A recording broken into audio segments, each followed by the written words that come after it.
ഇന്ന് നമ്മുടെ orientation സെഷന്റെ 4ാമത്തെ session ആണ് അല്ലെ.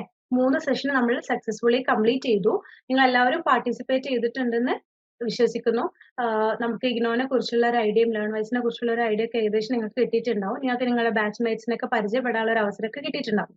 ഇന്ന് നമ്മൾ ഓറിയന്റേഷൻ സെഷന്റെ 4th സെഷനിലാണ് ഉള്ളത്. ഇന്നത്തെ സെഷൻ എന്താണ്? സിലബസ് ഡീകോഡിംഗ് ആണ്. നമ്മൾ ഫസ്റ്റ് ഇയറിൽ MA സൈക്കോളജിയിൽ എന്തൊക്കെ കാര്യങ്ങളാണ് നമ്മൾ പഠിക്കാൻ പോകുന്നത്, നമ്മുടെ സിലബസ് എങ്ങനെയാണെന്നുള്ളത് നമ്മൾ ഡീറ്റെയിൽ ആയിട്ട് ഡീകോഡ് ചെയ്യാൻ വേണ്ടിയിട്ട് പോവാണ്. ഇന്ന് മെയിൻ ആയിട്ട് ഈ ഒരു സെഷനിലൂടെ നിങ്ങൾക്ക് എന്താണ് കിട്ടുന്നതെന്ന് വെച്ചാൽ മെയിൻ ആയിട്ട് നമ്മുടെ എന്ത് ചെയ്യാണ്, നമ്മുടെ സിലബസ് ഡീകോഡ് ചെയ്യാണ്. എന്താണ് നമ്മുടെ സിലബസ്, എങ്ങനെ നമുക്ക് നമ്മുടെ സിലബസിനെ സിമ്പിൾ ആയിട്ട് എടുക്കാം, എന്തൊക്കെ കണ്ടന്റ് ആണ് അത് പഠിക്കാനുള്ളത് എന്നുള്ള കാര്യങ്ങളൊക്കെ ഡീറ്റെയിൽ ആയിട്ട് പറയുന്നുണ്ടാവും. നമുക്കറിയാലേ നമ്മുടെ കോഴ്സിന് ഒരു കോഡ് ഉണ്ട്. അതുപോലെ നമ്മൾ നമ്മുടെ സിലബസ് ഡിവൈഡ് ചെയ്തിരിക്കുന്നത് ബ്ലോക്കുകളായിട്ടാണ്. ക്ലാസ് കണ്ടു തുടങ്ങിയവർക്കൊക്കെ മനസ്സിലാവുന്നുണ്ടാവും അല്ലെ. ആപ്പ് തുറക്കുന്ന സമയത്ത് നമുക്ക് അതിൽ കാണാൻ പറ്റും ബ്ലോക്ക് 1, 2, 3, 4 എന്നൊക്കെ പറഞ്ഞിട്ട്. അപ്പൊ നമ്മൾ ബ്ലോക്കുകളായിട്ട് ഡിവൈഡ് ചെയ്തു. ആ ഓരോ ബ്ലോക്കിലും തന്നെ ഇത്ര യൂണിറ്റുകൾ ഉണ്ടാവും, അതിൽ ഇത്ര ലെസൺ വീതം, അങ്ങനെ ഡിവൈഡ് ചെയ്തിട്ടാണ് നമ്മൾ എന്ത് ചെയ്യുന്നത്, നമ്മുടെ സിലബസ് പഠിക്കുന്നത്.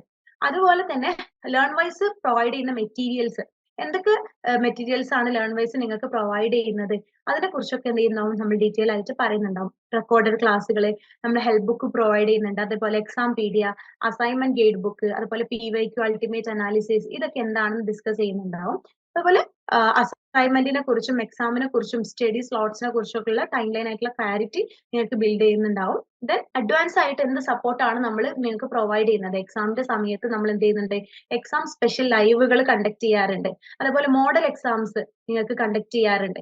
അതുപോലെ term and examination help desk available ആണ്. EEP സെഷൻസ് ഉണ്ടാവാറുണ്ട്. പിന്നെ അതുപോലെ നമുക്ക് ഇവിടെ ഹാപ്പിനെസ് അംബാസിഡർ ഉണ്ട്, അപ്സ്കില്ലിങ്, ഇങ്ങനത്തെ കാര്യങ്ങൾ, എന്തൊക്കെ ഫീച്ചേഴ്സ് ആണ്, എന്തൊക്കെ സപ്പോർട്ടുകളാണ് നമ്മൾ പ്രൊവൈഡ് ചെയ്യുന്ന കാര്യങ്ങളൊക്കെ ഡിസ്കസ് ചെയ്യുന്നുണ്ടാവും. And at the end of the session നമ്മൾ ഒരു ആക്ഷൻ ടാസ്കും നിങ്ങൾക്ക് തരുന്നുണ്ടാവും. ഇനി നമ്മൾ ഇഗ്നോന്റെ സിലബസ് നമ്മൾ 5 ലെയർ ആയിട്ടാണ് എന്ത് ചെയ്തിട്ടുള്ളത്, ഡിവൈഡ് ചെയ്തിട്ടുള്ളത്. ആദ്യം നമ്മൾ പ്രോഗ്രാം സെമിസ്റ്റർ വൈസ്, നമ്മൾ ഫസ്റ്റ് ഇയർ ആണ് ഇവിടെ ഫോക്കസ് ചെയ്യുന്നത് അല്ലെ. അപ്പം നമ്മൾക്കറിയാം നമ്മുടെ പ്രോഗ്രാം എന്താണ്, 2 years ആണ്. അപ്പൊ നമ്മൾ ഇവിടെ ഇയർ വൈസ് ആയിട്ടാണ് നമ്മൾ എന്ത് ചെയ്യുന്നത്, എക്സാമും കാര്യങ്ങളൊക്കെ വരുന്നത്. അപ്പം ഇതിൽ ഫസ്റ്റ് ഇയറിലെ കാര്യങ്ങളായിരിക്കും നമ്മൾ ഇവിടെ ഡിസ്കസ് ചെയ്യുന്നുണ്ടാവുക. അതുപോലെ കോഴ്സ്, നമ്മുടെ കോഴ്സിന്റെ കോഡ് എന്താണ്, ടൈറ്റിൽ എന്താണ്, എത്ര ക്രെഡിറ്റ് ആണ് അതിൽ വേണ്ടത്, അതുപോലെ ഓരോ ബ്ലോക്കിന്റെ കോഡ് എന്താണ്, ടൈറ്റിൽ എന്താണ്, അതിന്റെ ക്രെഡിറ്റ്സ് എന്തൊക്കെയാണ് ഡിസ്കസ് ചെയ്യുന്നുണ്ടാവും. ദെൻ യൂണിറ്റ്, ബ്ലോക്ക് കഴിഞ്ഞിട്ട് എന്താണ് യൂണിറ്റിൽ എത്ര ലെസൺസ് വരുന്നുണ്ട്, കാര്യങ്ങളൊക്കെ നമ്മൾ എന്ത് ചെയ്യും, ഡിസ്കസ് ചെയ്യും. ദെൻ അസസ്മെന്റ്സിൽ വരുന്നത് അസൈൻമെന്റും ടേം ആൻഡ് എക്സാമിനേഷൻസും ആണ്. അതിന് എന്തൊക്കെ സപ്പോർട്ടും കാര്യങ്ങളും ആണ് നമ്മൾ പ്രൊവൈഡ് ചെയ്യുന്ന കാര്യങ്ങളെല്ലാം നമ്മൾ എന്ത് ചെയ്യുന്നുണ്ടാവും, ഡിസ്കസ് ചെയ്യുന്നുണ്ടാവും. ദെൻ ക്വിക്കായിട്ട് പറയുവാണെങ്കിൽ ഞാൻ ഇപ്പൊ പറഞ്ഞു അല്ലേ, നമുക്ക് 2 year ആണ് കോഴ്സ് വരുന്നത്. അതിൽ ഫസ്റ്റ് ഇയറിനെ കുറിച്ചാണ് എന്ത് ചെയ്യുന്നത്, നമ്മളിപ്പോ നോക്കാൻ പോകുന്നത്. അപ്പം എത്രത്തോളം ആക്ഷനബിൾ ആയിട്ട് നമുക്ക് ഫസ്റ്റ് ഇയർ കംപ്ലീറ്റ് ചെയ്യാന്നുള്ളതാണ്, എത്രത്തോളം ഈസി ആയിട്ട് നമുക്ക് ഈ സിലബസിനെ ഡീകോഡ് ചെയ്തിട്ട് പഠിച്ചെടുക്കാം എന്നുള്ളതായിരിക്കും നമ്മളിവിടെ ഡിസ്കസ് ചെയ്യുന്നുണ്ടാവും. ഓക്കെ, അപ്പൊ നമുക്ക് സിലബസ് മാപ്പിംഗിലോട്ട് പോവാം. അപ്പം നമുക്കറിയാം അല്ലെ, MA സൈക്കോളജിന്റെ പ്രോഗ്രാം കോഡ് എന്താ വരുന്നത്, MAPC എന്നാണ് അല്ലെ. അപ്പം നമ്മൾ എവിടെയെങ്കിലും MAPC കാര്യങ്ങൾ കാണുവാണെങ്കിൽ നമുക്ക് പറയാൻ പറ്റണത് നമ്മുടെ കോഴ്സ് ആണെന്നുള്ളത്. അപ്പൊ MAPC ആണ് MA സൈക്കോളജിയുടെ എന്ത് വരുന്നത്, പ്രോഗ്രാം കോഡ് വരുന്നത്. അപ്പം നമുക്ക് ഫസ്റ്റ് ഇയറിൽ എന്തൊക്കെയാണ് പഠിക്കാനുള്ളത് എന്നാണ് നമ്മൾ ഫസ്റ്റ് നോക്കുന്നത്. അപ്പൊ ഇവിടെ കൊടുത്തത് കാണുന്നുണ്ടാവും അല്ലെ, 7 എണ്ണാണ് കാണിക്കുന്നതിൽ. ഇതിൽ 6 തിയറി പേപ്പറാണ് നമുക്ക് ഫസ്റ്റ് ഇയറിൽ പഠിക്കാനുള്ളത്. ഒരു പ്രാക്ടിക്കം നമുക്ക് ചെയ്യാനുണ്ട്. അപ്പൊ മൊത്തം എന്താണ്, 7 പേപ്പേഴ്സ് ആണ് നമുക്ക് ഫസ്റ്റ് ഇയറിലുള്ളത്. അപ്പൊ ഇവിടെ അവൈലബിലിറ്റി ഫുള്ളി അവൈലബിൾ എന്ന് കാണിക്കുന്നത്, നമ്മൾ ഫുള്ളി നിങ്ങൾക്ക് എല്ലാ സപ്പോർട്ടും ഇവിടെ, റെക്കോർഡഡ് ക്ലാസ് ആയാലും മെറ്റീരിയൽസ് ആയാലും അസൈൻമെന്റ് സപ്പോർട്ടും തരുന്നതായിരിക്കും ഇവിടെ ഫുള്ളി അവൈലബിൾ എന്ന് കാണിക്കുന്നത്. അതുപോലെ ഓരോന്നിനും എത്ര ക്രെഡിറ്റ് ആണ്, ഇപ്പൊ നമുക്ക് ഈ ഒരു പേപ്പർ പാസ് ആവാൻ വേണ്ടിയിട്ട് അത് എക്സാം എഴുതി കഴിയുമ്പോൾ നമുക്ക് ഇത്ര ക്രെഡിറ്റ് കിട്ടും. 4 ക്രെഡിറ്റ് ആയിരിക്കും നമ്മൾ ഒരു പേപ്പർ എഴുതി കഴിഞ്ഞാൽ കിട്ടുക. അങ്ങനെ ടോട്ടൽ ഇത്ര ക്രെഡിറ്റ് വേണം നമുക്ക് ഈ ഒരു കോഴ്സ് കംപ്ലീറ്റ് ചെയ്യാൻ വേണ്ടിയിട്ട്. അപ്പൊ അതിന്റെ ഡീറ്റെയിൽസ് ആണ് ഇവിടെ കൊടുത്തിട്ടുള്ളത്. അപ്പൊ ഞാൻ ക്വിക്ക് ആയിട്ടൊന്ന് ജസ്റ്റ് വായിച്ചു പോവാം, എന്നിട്ട് ഞാൻ ഡീറ്റെയിൽ ആയിട്ട് ഓരോന്നിന്റെ എന്തൊക്കെയാണ് പഠിക്കാനുള്ളത് എന്ന് പറഞ്ഞുതരാം. അപ്പം സൈക്കോളജി ഫസ്റ്റ് ഇയറിൽ നമുക്ക് first paper MPC 001 cognitive psychology learning and memory എന്നുള്ളൊരു ഇതാണ് പഠിക്കാനുള്ളത്. അതിൽ മെയിൻ ആയിട്ട് നമുക്ക് എന്താണ്, നമ്മുടെ ലേണിംഗ്, കോഗ്നിറ്റീവ് ഫംഗ്ഷൻസിനെ, നമ്മുടെ മെന്റൽ പ്രോസസ്സുകളെ കുറിച്ചായിരിക്കും പഠിക്കാനുണ്ടാവുക. ലേണിങ്ങിനെ കുറിച്ച്, മെമ്മറിനെ കുറിച്ച്, മോട്ടിവേഷൻ, ക്രിയേറ്റിവിറ്റി, ഇങ്ങനത്തെ കാര്യങ്ങളൊക്കെ ആയിരിക്കും അതിൽ നമ്മൾ ഡിസ്കസ് ചെയ്യുന്നുണ്ടാവുക. ദെൻ രണ്ടാമത്തത് MPC 002 life span psychology. Life span സൈക്കോളജിയിൽ നമ്മൾ മെയിൻ ആയിട്ട് ഡിസ്കസ് ചെയ്യുന്നുണ്ടാവുക ഫ്രം കൺസെപ്ഷൻ ടു ഡെത്ത് വരെ നമുക്ക് ഒരുപാട് ഡെവലപ്മെന്റ്സ് ആൻഡ് ഗ്രോത്ത് നമ്മളിൽ നടക്കുന്നുണ്ട് അല്ലെ. അപ്പം ചെറിയ കുട്ടിയായിരിക്കുന്ന സമയത്തുള്ള മാറ്റങ്ങളായിരിക്കില്ല ഒരു അഡോളസെന്റ് സ്റ്റേജിൽ എത്തുമ്പോൾ നമുക്ക് ഉണ്ടാവുക. അപ്പം അതൊക്കെ ഡീറ്റെയിൽ ആയിട്ട് നമ്മൾ എന്ത് ചെയ്യുന്നുണ്ടാവും, ഇവിടെ ഡിസ്കസ് ചെയ്യുന്നുണ്ടാവും. ദെൻ അടുത്ത വരുന്നത് MPC 003 personality theories and assessment ആണ്. ഇവിടെ നമുക്കറിയാം ഓരോരുത്തരുടെ പേഴ്സണാലിറ്റി എന്താണ്, ഡിഫറെന്റ് ആണ്. അപ്പം പേഴ്സണാലിറ്റിനെ കുറിച്ചുള്ള ഡീറ്റെയിൽ ആയിട്ടുള്ള ഒരു പേപ്പർ ആയിരിക്കും ഇത്. എന്തൊക്കെ പേഴ്സണാലിറ്റി തിയറീസ് ആണുള്ളത്, എങ്ങനെ നമുക്ക് ഒരാളുടെ പേഴ്സണാലിറ്റി ഡിഫൈൻ ചെയ്യാം, അതുപോലെ എങ്ങനെ ഒരാളുടെ പേഴ്സണാലിറ്റിനെ നമുക്ക് മെഷർ ചെയ്യാന്നുള്ള കാര്യങ്ങളൊക്കെ ആയിരിക്കും നമ്മളിവിടെ ഡിസ്കസ് ചെയ്യുന്നുണ്ടാവുക. Then MPC 004 advanced social psychology. ഈ ഒരു പേപ്പറിൽ മെയിൻ ആയിട്ട് ഇപ്പം ഒരു സൊസൈറ്റിയുടെ റോൾ എന്താണ്, ഒരു ഇൻഡിവിജ്വലിന്റെ ബിഹേവിയറിനെ മെയിൻറ്റെയിൻ ചെയ്യുന്നതിന്, ഒരു ബിഹേവിയറിൽ ഷേപ്പ് ചെയ്യുന്നതിന് എന്താണ് സൊസൈറ്റിയുടെ റോൾ എന്നായിരിക്കും നമ്മൾ ഇവിടെ നോക്കുന്നുണ്ടാവുക. Then MPC 005 research methods in psychology. ഇവിടെ കംപ്ലീറ്റ്ലി റിസർച്ചിനെ കുറിച്ച് പഠിക്കുന്ന ഒരു പേപ്പറാണ്. നമുക്ക് സെക്കൻഡ് ഇയറിൽ റിസർച്ച് ചെയ്യാനുണ്ട്, പ്രൊജക്ട് ചെയ്യാനുണ്ട് അല്ലെ. അപ്പൊ അതിനെ കുറിച്ചുള്ള ഒരു ബേസിക് ആയിട്ടുള്ള പേപ്പർ ആയിരിക്കും. എന്തൊക്കെ ടൈപ്പ് റിസർച്ചുകൾ ഉണ്ട്, എങ്ങനെ നമുക്ക് റിസർച്ച് ചെയ്യാം സൈക്കോളജിയിൽ, ഇതൊക്കെ ആയിരിക്കും നമുക്ക് ഇവിടെ ഡിസ്കസ് ചെയ്യാനുണ്ടാവുക. അടുത്തതാണ് MPC 006 സ്റ്റാറ്റിസ്റ്റിക്സ് ഇൻ സൈക്കോളജി. നമ്മൾ പ്രൊജക്ട് ഒക്കെ ചെയ്യുന്ന സമയത്ത് നമുക്ക് അവിടെ സ്റ്റാറ്റിസ്റ്റിക്കൽ ടൂളുകളുടെ ആവശ്യങ്ങളൊക്കെ ഉണ്ട് പ്രൊജക്ട് ചെയ്യുന്ന സമയത്ത്. അപ്പം അതിനാവശ്യമായിട്ടുള്ള ബേസിക് ആയിട്ടുള്ള സ്റ്റാറ്റിസ്റ്റിക്സ് ആയിട്ട് നമ്മളിവിടെ പഠിക്കുന്നുണ്ടാവുക. പിന്നെ നമുക്ക് വരുന്ന ഇതാണ് 6 തിയറി പേപ്പർ നമുക്ക് ഫസ്റ്റ് ഇയറിൽ പഠിക്കാനുള്ളത്. പിന്നെ നമുക്ക് വരുന്നത് ഒരു പ്രാക്ടിക്കൽ ആണ്. MPCL 007 practicum in experimental psychology and psychological testing. ഇനി നമുക്ക് ജസ്റ്റ് ഒന്ന് ക്വിക്ക് ആയിട്ട് സെക്കൻഡ് ഇയറിൽ എന്താണെന്നുള്ളതൊന്ന് പറഞ്ഞു പോവാം. ഇത് ഡീറ്റെയിൽ ആയിട്ട് നമ്മൾ പിന്നെ ഡിസ്കസ് ചെയ്യുന്നുണ്ടാവും. അപ്പം സെക്കൻഡ് ഇയറിൽ നമുക്ക് 3 സ്പെഷ്യലൈസേഷനിൽ ഒരു സ്പെഷ്യലൈസേഷനിൽ ചൂസ് ചെയ്യാനുള്ള ഓപ്ഷൻ ഉണ്ട്. അതിൽ ഗ്രൂപ്പ് എ വരുന്നത് ക്ലിനിക്കൽ സൈക്കോളജി ആണ്. അതിൽ 3 സബ്ജക്റ്റ് ആണ് വരുന്നത്: psychopathology, psychodiagnostics and psychotherapeutic methods. പിന്നെ ഒരു പ്രാക്ടിക്കം വരുന്നുണ്ട്, അതുപോലെ ഒരു ഇന്റേൺഷിപ്പ് വരുന്നുണ്ട്, പിന്നെ പ്രൊജക്ട് അല്ലെങ്കിൽ നമുക്ക് അപ്ലൈഡ് പോസിറ്റീവ് സൈക്കോളജി എന്നുള്ള ഒരു പേപ്പർ എടുത്തിട്ട് പഠിക്കാം. പ്രൊജക്ട് ഓപ്ഷണൽ ആണ്. പ്രൊജക്ട് ചൂസ് ചെയ്യുന്നില്ല എന്നുണ്ടെങ്കിൽ നമുക്ക് അപ്ലൈഡ് പോസിറ്റീവ് സൈക്കോളജി എന്നാണ് പേപ്പർ ചൂസ് ചെയ്യാം. അതുപോലെ ഗ്രൂപ്പ് ബി ആണ് കൗൺസിലിംഗ് സൈക്കോളജി. ഇതിൽ നമുക്ക് പഠിക്കാനുള്ളത് counselling psychology, assessment in counselling and guidance, intervention in counselling, പിന്നെ ഒരു പ്രാക്ടിക്കം ആൻഡ് ഇന്റേൺഷിപ്പ്, ദെൻ ഒരു പ്രൊജക്ട് അല്ലെങ്കിൽ അപ്ലൈഡ് പോസിറ്റീവ് സൈക്കോളജി പേപ്പർ എടുത്തിട്ട് പഠിക്കാം. ദെൻ വരുന്ന ഗ്രൂപ്പ് സി വരുന്നത് ഇൻഡസ്ട്രിയൽ ആൻഡ് ഓർഗനൈസേഷണൽ സൈക്കോളജി ആണ്. ഇവിടെ നമുക്ക് പഠിക്കാനുള്ളത് organisational behaviour, human resource development, organisational development ആണ്. അതുപോലെ ഒരു പ്രാക്ടിക്കും ഇന്റേൺഷിപ്പും പ്രൊജക്റ്റോ അപ്ലൈഡ് പോസിറ്റീവ് സൈക്കോളജിയും ആണ് നോക്കാനുള്ളത്. അപ്പൊ ജസ്റ്റ് ഒന്ന് ക്വിക്ക് ആയിട്ട് പറഞ്ഞെന്നുള്ളൂ സെക്കൻഡ് ഇയറിലെ കാര്യം. ദെൻ നമുക്ക് ഇത് നമ്മുടെ സിലബസ് ഒന്ന് ഡീറ്റെയിൽ ആയിട്ട് നോക്കാം അല്ലെ. ഫസ്റ്റ് നമ്മൾ പറഞ്ഞു MPC 001 cognitive psychology, learning and memory. ഇതിൽ നമുക്ക് 4 ബ്ലോക്കുകളാണ് വരുന്നത്. 4 ബ്ലോക്കുകളാണ്. അതിൽ ഓരോ ബ്ലോക്കിലും 4 യൂണിറ്റ് വീതമാണ് വരുന്നത്. അപ്പോൾ ഫസ്റ്റ് ബ്ലോക്ക് ഇൻഫർമേഷൻ പ്രോസസ്സിങ്ങിനെ കുറിച്ചാണ് പറഞ്ഞത്.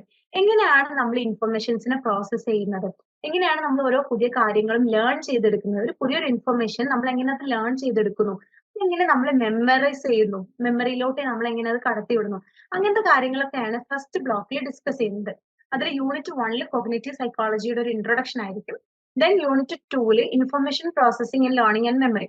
അപ്പം മെമ്മറിയും എങ്ങനെ നമുക്കൊരു ഇൻഫർമേഷൻ പഠിച്ചെടുക്കാം, അതേപോലെ ഒരു പുതിയൊരു ഇൻഫർമേഷൻ നമ്മൾ എങ്ങനെ മെമ്മറൈസ് ചെയ്തു വെക്കുന്നു, ഇങ്ങനത്തെ കാര്യങ്ങളൊക്കെ ആയിരിക്കും സെക്കൻഡ് യൂണിറ്റിൽ ഡിസ്കസ് ചെയ്യുന്നുണ്ടാവുക. ഇനി മൂന്നാമത്തെ യൂണിറ്റ് നോക്കാം, neuropsychological basis of learning and memory. മെമ്മറിയുടെയും ലേണിംഗിന്റെയും ന്യൂറോ സൈക്കോളജിക്കൽ ബേസിസ് ആയിരിക്കും അവിടെ ഡിസ്കസ് ചെയ്യുന്നുണ്ടാവുക. ദെൻ യൂണിറ്റ് 4 പോവുകയാണെങ്കിൽ മോഡൽസ് ഓഫ് ഇൻഫർമേഷൻ പ്രോസസ്സിംഗ്. അപ്പോൾ ഇൻഫർമേഷൻ നമ്മൾ പ്രോസസ് ചെയ്തെടുക്കുന്നതിന് കുറെ മോഡലുകൾ പറയുന്നുണ്ട്. ഈ മോഡലുകൾ ഏതൊക്കെയാണെന്നുള്ളതായിരിക്കും അവിടെ ഡിസ്കസ് ചെയ്യുന്നുണ്ടാവുക. ദെൻ ബ്ലോക്ക് 2 പോവുകയാണെങ്കിൽ ഇന്റലിജൻസ് ആൻഡ് ക്രിയേറ്റിവിറ്റി. ഇന്റലിജൻസിനെ കുറിച്ചും ക്രിയേറ്റിവിറ്റിനെ കുറിച്ചാണ് നമ്മൾ പഠിക്കുന്നത്. ഇവിടെ മെയിൻ ആയിട്ട് തിയറീസ് ഓഫ് ഇന്റലിജൻസ്, കുറെ തിയറീസ് ഓഫ് ഇന്റലിജൻസ് നമുക്ക് പഠിക്കാനുണ്ട്. ഇപ്പം GNS ഫാക്ടർ ആൻഡ് JP ദാസിന്റെ തിയറി, അതുപോലെ ഗിൽഫോർഡിന്റെ തിയറി, ഗാർഡ്നർ, സ്റ്റെയിൻബർഗിന്റെ ഒക്കെ തിയറികൾ, ഇന്റലിജൻസ് തിയറികൾ നമുക്ക് പഠിക്കാനുണ്ട്.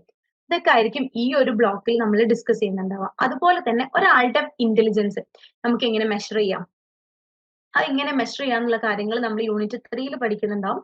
And unit 4 creativity and problem solving. എന്താണ് ക്രിയേറ്റിവിറ്റി, എന്താണ് പ്രോബ്ലം സോൾവിങ്, കാര്യങ്ങളൊക്കെ ഡീറ്റെയിൽ ആയിട്ട് നമ്മൾ പഠിക്കും. ദെൻ അടുത്തത് ബ്ലോക്ക് 3. ബ്ലോക്ക് 3 നമ്മൾ കംപ്ലീറ്റ്ലി ലാംഗ്വേജിനെ കുറിച്ചാണ് നമ്മൾ പഠിക്കുന്നത്. എങ്ങനെയാണ് നമ്മൾ ലാംഗ്വേജ് അക്വയർ ചെയ്തെടുക്കുന്നത്. ഇപ്പം ജനിച്ച് വീഴുമ്പോൾ തന്നെ നമ്മൾ ലാംഗ്വേജ് അക്വയർ ചെയ്തിട്ടാണ് വരുന്നത്, അതോ നമ്മൾ എൻവയോൺമെന്റിൽ എത്തിയതിനു ശേഷം നമ്മുടെ സിറ്റുവേഷൻ അനുസരിച്ച് എന്ത് ചെയ്താണ് ലാംഗ്വേജ് നമ്മൾ പഠിച്ചെടുക്കുവാണോ, അങ്ങനത്തെ കാര്യങ്ങളൊക്കെയാണ് നമ്മൾ ഇവിടെ എന്ത് ചെയ്യുന്ന ഡിസ്കസ് ചെയ്യുന്നുണ്ടാവുക. യൂണിറ്റ് 2 പറയുന്നത് ലാംഗ്വേജ് പ്രോസസ്സിംഗ് ആണ്. അതുപോലെ unit 3 multi lingualism and cognition. Then unit 4 language and speech disorder. Language related ആയിട്ടുള്ള വരുന്ന ഡിസോർഡേഴ്സും കാര്യങ്ങളൊക്കെ ഉണ്ട്, സ്പീച്ച് ഡിസോർഡറും കാര്യങ്ങളൊക്കെ ഉണ്ട്. അതൊക്കെ എന്താണെന്നുള്ളതായിരിക്കും ഡിസ്കസ് ചെയ്യുന്നുണ്ടാവാം. ദെൻ ബ്ലോക്ക് 4 പോകുമ്പോൾ പ്രോബ്ലം സോൾവിങ് ആണ് അല്ലെ. എങ്ങനെയാണ് നമുക്കൊരു പ്രോബ്ലത്തെ സോൾവ് ചെയ്യാൻ പറ്റുക, എങ്ങനെ നമുക്കൊരു പ്രോബ്ലം സോൾവിങ്ങിനെ പ്രോസസ് ചെയ്യാൻ പറ്റുക, അതുപോലെ എന്തൊക്കെ സ്റ്റേജുകളാണ് നമ്മൾ ഒരു പ്രോബ്ലം സോൾവിങ് എന്ന് പറഞ്ഞാൽ ചുമ്മാ നമ്മളൊരു പ്രോബ്ലം സോൾവ് ചെയ്യുന്ന പോലെയല്ല. ഒരു പ്രോബ്ലം നല്ല രീതിയിൽ നമുക്ക് സോൾവ് ചെയ്യണമെന്നുണ്ടെങ്കിൽ അതിന് ഇത്ര സ്റ്റേജസ് ഒക്കെ ഉണ്ട്, ഇത്ര സ്ട്രാറ്റജീസ് ഒക്കെ ഉണ്ട്. അപ്പൊ അത് എന്തൊക്കെയാണ്, നല്ല രീതിയിൽ നമുക്കൊരു പ്രോബ്ലം സോൾവ് ചെയ്യണമെന്നുണ്ടെങ്കിൽ എന്തൊക്കെ സ്ട്രാറ്റജീസ് നമ്മൾ ഫോളോ ചെയ്യണം, അതുപോലെ ഏതൊക്കെ സ്റ്റേജിലൂടെ നമ്മൾ കടന്നു പോകണം, ഇങ്ങനത്തെ കാര്യങ്ങളൊക്കെ ആയിരിക്കും നമ്മളിവിടെ ഡിസ്കസ് ചെയ്യുന്നുണ്ടാവുക. അങ്ങനെ unit 3 theoretical approaches to problem solving. Problem സോൾവിങ്ങിന്റെ തിയറട്ടിക്കൽ ആയിട്ടുള്ള അപ്രോച്ചസ് എന്തായിരിക്കും യൂണിറ്റ് 3 ഡിസ്കസ് ചെയ്യുന്നുണ്ടാവും. Then unit 4 embodiments in problem solving. ഇത് കംപ്ലീറ്റ്ലി ഈ ഒരു ബ്ലോക്ക്, 4th ബ്ലോക്ക് പ്രോബ്ലം സോൾവിങ്ങിനെ കുറിച്ചാണ് പറയുന്നത്. അപ്പൊ ഇത്രയാണ് ഫസ്റ്റ് കോഗ്നിറ്റീവ് സൈക്കോളജിയിൽ നമുക്ക് പഠിക്കാനുള്ളത്. ദെൻ അടുത്തത് MPC 002 life span psychology. Life span psychology block 1 നമ്മൾ പറയുന്നത് പ്രിനേറ്റൽ ഇൻഫൻസി ആൻഡ് ഏർലി ചൈൽഡ്ഹുഡിലെ ഡെവലപ്മെന്റ്സ് ആണ്. ഞാൻ പറഞ്ഞില്ലേ ലൈഫ് സ്പാൻ സൈക്കോളജി എന്താണ്, നമ്മൾ കൺസെപ്ഷൻ, നമ്മൾ കൺസീവ് ചെയ്ത ആ സമയം മുതൽ ഡെത്ത് വരെ ഒരുപാട് ഗ്രോത്ത് ആൻഡ് ഡെവലപ്മെന്റ്സ് നമ്മളിൽ നടക്കുന്നുണ്ട്. അപ്പോൾ പ്രീനാറ്റൽ എന്ന് പറഞ്ഞാൽ എന്താണ്, കൺസീവ് ചെയ്തിട്ടുള്ള ആ ഒരു സമയം മുതൽ എന്തൊക്കെ ഡെവലപ്മെന്റ് ആണ്, എന്തൊക്കെ ഗ്രോത്ത് ആണ് നമ്മളിൽ നടക്കുന്നത്, കാര്യങ്ങളൊക്കെ ആയിരിക്കും ഇവിടെ ഡിസ്കസ് ചെയ്യുന്നുണ്ടാവുക. അപ്പോൾ ബ്ലോക്ക് 1 പ്രീനാറ്റലിലുള്ള സമയത്തുള്ളതും അതുപോലെ ഇൻഫാൻസി ആൻഡ് ഏർലി ചൈൽഡ്ഹുഡ് വരെ എന്തൊക്കെ ഗ്രോത്ത് ആൻഡ് ഡെവലപ്മെന്റ്സ് ആണ് നമ്മളിൽ നടക്കുന്നതായിരിക്കും അവിടെ ഡിസ്കസ് ചെയ്യുന്നുണ്ടാവുക. അതിൽ ബ്ലോക്ക് 1 എന്താണ് ഡെവലപ്മെന്റിന്റെ കൺസെപ്റ്റ്, എന്താണ് ഡെവലപ്മെന്റ് കൊണ്ട് ഉദ്ദേശിക്കുന്നത്, എന്താണ് ഗ്രോത്തും ഡെവലപ്മെന്റും തമ്മിലുള്ള വ്യത്യാസം, നമുക്ക് പലർക്കും കൺഫ്യൂഷൻ ഉള്ള കാര്യം അല്ലെ, എന്താണ് ഈ ഗ്രോത്തും ഡെവലപ്മെന്റും തമ്മിലുള്ള വ്യത്യാസം എന്നുള്ളത്. അതൊക്കെ എന്ത് ചെയ്യും നമ്മൾ ക്ലിയർ ആയിട്ട് ഇവിടെ പറയുന്നുണ്ടാവും. ദെൻ അടുത്തത് unit 2 prenatal development. Prenatal development പറഞ്ഞാൽ വയറ്റിലുള്ള അമ്മയുടെ വയറ്റിലുള്ള ആ ഒരു സമയത്ത് ഉണ്ടാവുന്ന ഡെവലപ്മെന്റ്സ് എന്തൊക്കെയാണ്, ജനറ്റിക്സിന്റെ റോൾ എന്താണ് അവിടെ, അതുപോലെ എൻവയോൺമെന്റൽ ഇൻഫ്ലുവൻസ് എന്താണ്, പിന്നെ ആ ഡെവലപ്മെന്റ് സമയത്തുള്ള കുറെ ഹസാർഡ്സ് ഉണ്ട്, അതൊക്കെ എന്തൊക്കെയാണ് ഡിസ്കസ് ചെയ്യും. യൂണിറ്റ് 3 എത്തുമ്പോൾ ഇൻഫാൻസിന്റെ സമയത്ത് ഉണ്ടാവുന്ന ഡെവലപ്മെന്റ്സ് എന്തൊക്കെയാണ്, അത് ഇവിടെ ഒരിക്കലും നമ്മൾ സൈക്കോളജിക്കൽ ഡെവലപ്മെന്റ് മാത്രമല്ല നോക്കുന്നത്, ഇവിടെ ഫിസിക്കൽ ആയിട്ടും സൈക്കോളജിക്കൽ ആയിട്ടും ആൻഡ് കോഗ്നിറ്റീവ് ആയിട്ടും ലിംഗ്വിസ്റ്റിക്സ് ആയിട്ടുള്ള എല്ലാ രീതിയിലുള്ള ഡെവലപ്മെന്റ്സ് എന്ത് ചെയ്യുന്നുണ്ട് നമ്മൾ ഡിസ്കസ് ചെയ്യുന്നുണ്ടാവും. അതുപോലെ യൂണിറ്റ് 4 ഏർലി ചൈൽഡ്ഹുഡിൽ നടക്കുന്ന ഡെവലപ്മെന്റ്സിനെ കുറിച്ചാണ് നമ്മൾ ഡിസ്കസ് ചെയ്യുന്നത്. ഓക്കെ, ഇനി ബ്ലോക്ക് 2 വരുമ്പോൾ development during early school years. അപ്പൊ നമ്മൾ ഏർലി ചൈൽഡ്ഹുഡ് വരെ ഫസ്റ്റ് ബ്ലോക്കിൽ നോക്കിയില്ലേ, ഇനി early childhood years 6 to 11 years ആണ് അല്ലെ നമ്മള് ഫസ്റ്റ് സ്കൂൾ ഇയേഴ്സ് എന്ന് പറയുന്നത്. ആ ഒരു സമയത്തുള്ള ഡെവലപ്മെന്റ്സ്, ഫിസിക്കൽ ഡെവലപ്മെന്റ്സ് ഒരുപാട് നടക്കുന്ന സമയമാണത്. അപ്പൊ എന്തൊക്കെ ഫിസിക്കൽ ഡെവലപ്മെന്റ്സ് ആണ് നടക്കുന്നത്, അതുപോലെ cognitive and social emotional moral developments ഒക്കെ എന്തൊക്കെയാണ്, അതുപോലെ സ്കൂളിംഗ് ആൻഡ് ഡെവലപ്മെന്റ് ആ ഒരു സ്റ്റേജിലുള്ള, അതുപോലെ എങ്ങനെയാണ് പ്രോബ്ലംസ് കുട്ടികൾ ഐഡന്റിഫൈ ചെയ്യുന്നത്, എങ്ങനെയാണ് അതിന്റെ റെമഡിയൽ മെഷേഴ്സ് എന്തൊക്കെയാണ്, ഇങ്ങനത്തെ കാര്യങ്ങളൊക്കെ ആയിരിക്കും ഇവിടെ ഡിസ്കസ് ചെയ്യുന്നുണ്ടാവുക. ഇനി ബ്ലോക്ക് 3 പോവുകയാണെങ്കിൽ ഡെവലപ്മെന്റ് ഡ്യൂറിങ് അഡോളസൻസ്. ഇനി നമ്മൾ അഡോളസെന്റ് ഏജിലുള്ള എന്താണ് ഡെവലപ്മെന്റ്സ് ആയിരിക്കും നോക്കുന്നുണ്ടാവുക. മെയിൻ ആയിട്ട് എന്താ ഫിസിക്കൽ ചേഞ്ചസ് ഉണ്ടാവാറുണ്ട്, കോഗ്നിറ്റീവ് ചേഞ്ചസ് ഉണ്ടാവാറുണ്ട്, അതുപോലെ ഐഡന്റിറ്റി ക്രൈസിസ് ഒക്കെ വരുന്ന ഒരു സ്റ്റേജ് ആണ് എന്ത് അഡോളസെന്റ് സ്റ്റേജ് എന്ന് പറഞ്ഞാൽ.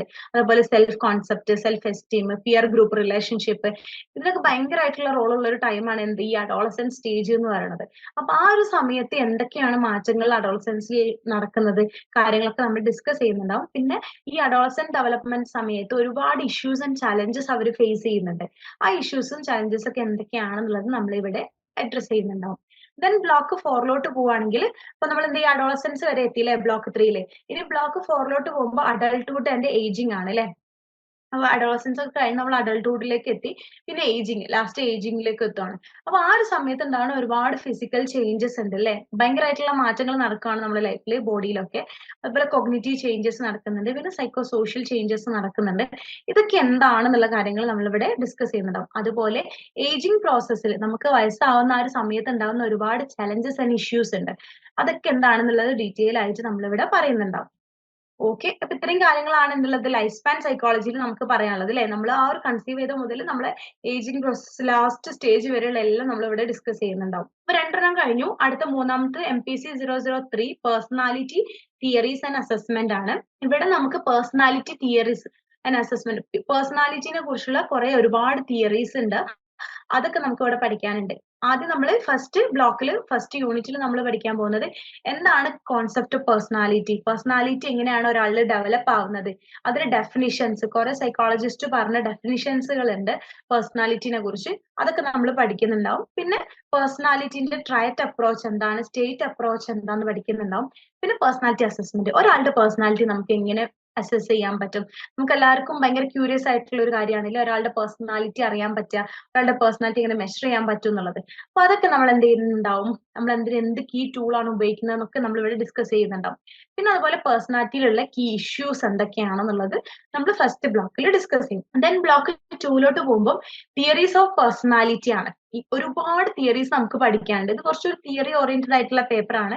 കുഴപ്പമൊന്നുമില്ല, നമുക്ക് സിമ്പിൾ ആയിട്ട് തന്നെ പഠിച്ചെടുക്കാം. ഓരോ തിയറി നമ്മൾ എന്ത് ചെയ്യുക, മനസ്സിലാക്കിയിട്ട് പഠിക്കാം. നമ്മൾ കാണാതെ പഠിക്കുന്നതിന് പകരം ഓരോന്നും നമ്മൾ റിലേറ്റ് ചെയ്തിട്ട് അത് ആരാ കൊണ്ടുവന്നതെന്നുള്ളതൊക്കെ എന്ത് ചെയ്യുക, റിലേറ്റ് ചെയ്തിട്ട് മനസ്സിലാക്കി പഠിച്ചാൽ നമുക്ക് സിമ്പിൾ ആയിട്ട് പഠിക്കാൻ പറ്റും. നമുക്ക് ഇൻട്രസ്റ്റിംഗ് ആയിട്ടുള്ള ടോപ്പിക് അല്ലേ പേഴ്സണാലിറ്റി എന്ന് പറയുമ്പോൾ. അപ്പൊ നമുക്ക് അത് എന്ത് ചെയ്യാം, നല്ല രീതിയിൽ തന്നെ പഠിക്കാൻ പറ്റും. അപ്പൊ ഇവിടെ രണ്ടാമത്തെ ബ്ലോക്കിൽ നമുക്ക് തിയറീസ് ആണ് പഠിക്കാനുള്ളത്. ഒന്ന് സൈക്കോ ഡൈനാമിക് തിയറി പഠിക്കാനുണ്ട്. Then social cognitive theory of personality, Albert ബന്ദുരയുടെ തിയറി പഠിക്കാനുണ്ട്. അതുപോലെ പാവ്ലോന്റെ സ്കിന്നറിന്റെ ലേണിംഗ് തിയറി ഓഫ് പേഴ്സണാലിറ്റി പഠിക്കാനുണ്ട്. ദെൻ മാസ്ലോ ആൻഡ് റോജേഴ്സിന്റെ ഹ്യൂമനിസ്റ്റിക് ആൻഡ് സെൽഫ് തിയറി പഠിക്കാനുണ്ട്. ദെൻ അതുപോലെ തന്നെ ബ്ലോക്ക് 3യും കംപ്ലീറ്റ് തിയറീസ് തന്നെയാണ് നമുക്ക് പഠിക്കാനുള്ളത്. യൂണിറ്റ് 1 ആൽപോർട്ടിന്റെ തിയറി, ദെൻ യൂണിറ്റ് 2 കാറ്റലിന്റെ തിയറി, യൂണിറ്റ് 3 ഐസെങ്കിന്റെ theory and unit 4 the big 5 factor model. ഇത്രയും തിയറീസ് എന്ത് ചെയ്യണം, നമുക്ക് കവർ ചെയ്യാനുണ്ട്. അപ്പൊ ബ്ലോക്ക് 2ഉം 3യും നമ്മൾ തിയറീസ് കവർ ചെയ്യും. ദെൻ ബ്ലോക്ക് 4 വരുമ്പോൾ അസസ്മെന്റ് ഓഫ് പേഴ്സണാലിറ്റി ആണ്. എങ്ങനെ നമുക്ക് ഒരാളുടെ പേഴ്സണാലിറ്റി അസസ് ചെയ്യാം, ടെസ്റ്റ് ചെയ്യാം എന്നുള്ളതിന്റെ ഇൻട്രൊഡക്ഷൻ ആണ് യൂണിറ്റ് 1. ദെൻ എന്തൊക്കെയാണ് നമുക്ക് ചെയ്യാൻ പറ്റുക, self report, problem of response in projective and behavioural assessment, ഇങ്ങനെ ഏതൊക്കെ അസസ്മെന്റ് യൂസ് ചെയ്തിട്ട്, ഏതൊക്കെ ടെക്നിക് യൂസ് ചെയ്തിട്ട് ഒരാളുടെ പേഴ്സണാലിറ്റി നമുക്ക് മെഷർ ചെയ്യാം. പിന്നെ ബിഹേവിയറൽ അസസ്മെന്റ് എന്താണ്, പിന്നെ എന്തൊക്കെ വേറെ മെഷേഴ്സ് ആണ് നമുക്ക് പേഴ്സണാലിറ്റി മെഷർ ചെയ്യാൻ ഉപയോഗിക്കുക എന്നുള്ള കാര്യങ്ങളൊക്കെ എന്ത് ചെയ്യാം, നമുക്ക് ഇവിടെ ഡിസ്കസ് ചെയ്യാം. ദെൻ അഡ്വാൻസ്ഡ് സോഷ്യൽ സൈക്കോളജി ആണ് നാലാമത്തത്. ആൻഡ് ഇതിലും 4 ബ്ലോക്ക് ആണുള്ളത്. ഇതിൽ ഫസ്റ്റ് ബ്ലോക്കിൽ ഇൻട്രൊഡക്ഷൻ ടു സോഷ്യൽ സൈക്കോളജി ആണ്. എന്താണ് സോഷ്യൽ സൈക്കോളജിയുടെ കോൺസെപ്റ്റ്, എന്റെ നേച്ചർ ഒക്കെ ആയിരിക്കും ഇവിടെ ഡിസ്കസ് ചെയ്യുന്നുണ്ടാവുക. അതുപോലെ ആട്രിബ്യൂഷൻ തിയറി എന്താണ്, പിന്നെ സോഷ്യൽ സൈക്കോളജിയിൽ വരുന്ന മെത്തേഡുകൾ, observation, ethnography, correlational experimental psychology, അങ്ങനത്തെ കാര്യങ്ങളൊക്കെ നമ്മൾ എന്ത് ചെയ്യുന്നുണ്ടാവും, ഇവിടെ ഡിസ്കസ് ചെയ്യുന്നുണ്ടാവും. പിന്നെ current trends in social psychology and ethical ഇഷ്യൂസും നമ്മൾ ഇവിടെ ഡിസ്കസ് ചെയ്യും. ദെൻ രണ്ടാമത്തെ ബ്ലോക്കിലോട്ട് പോകുമ്പോൾ പ്രോസസ്സസ് ഓഫ് സോഷ്യൽ ഇൻഫ്ലുവൻസസ് ആണ്.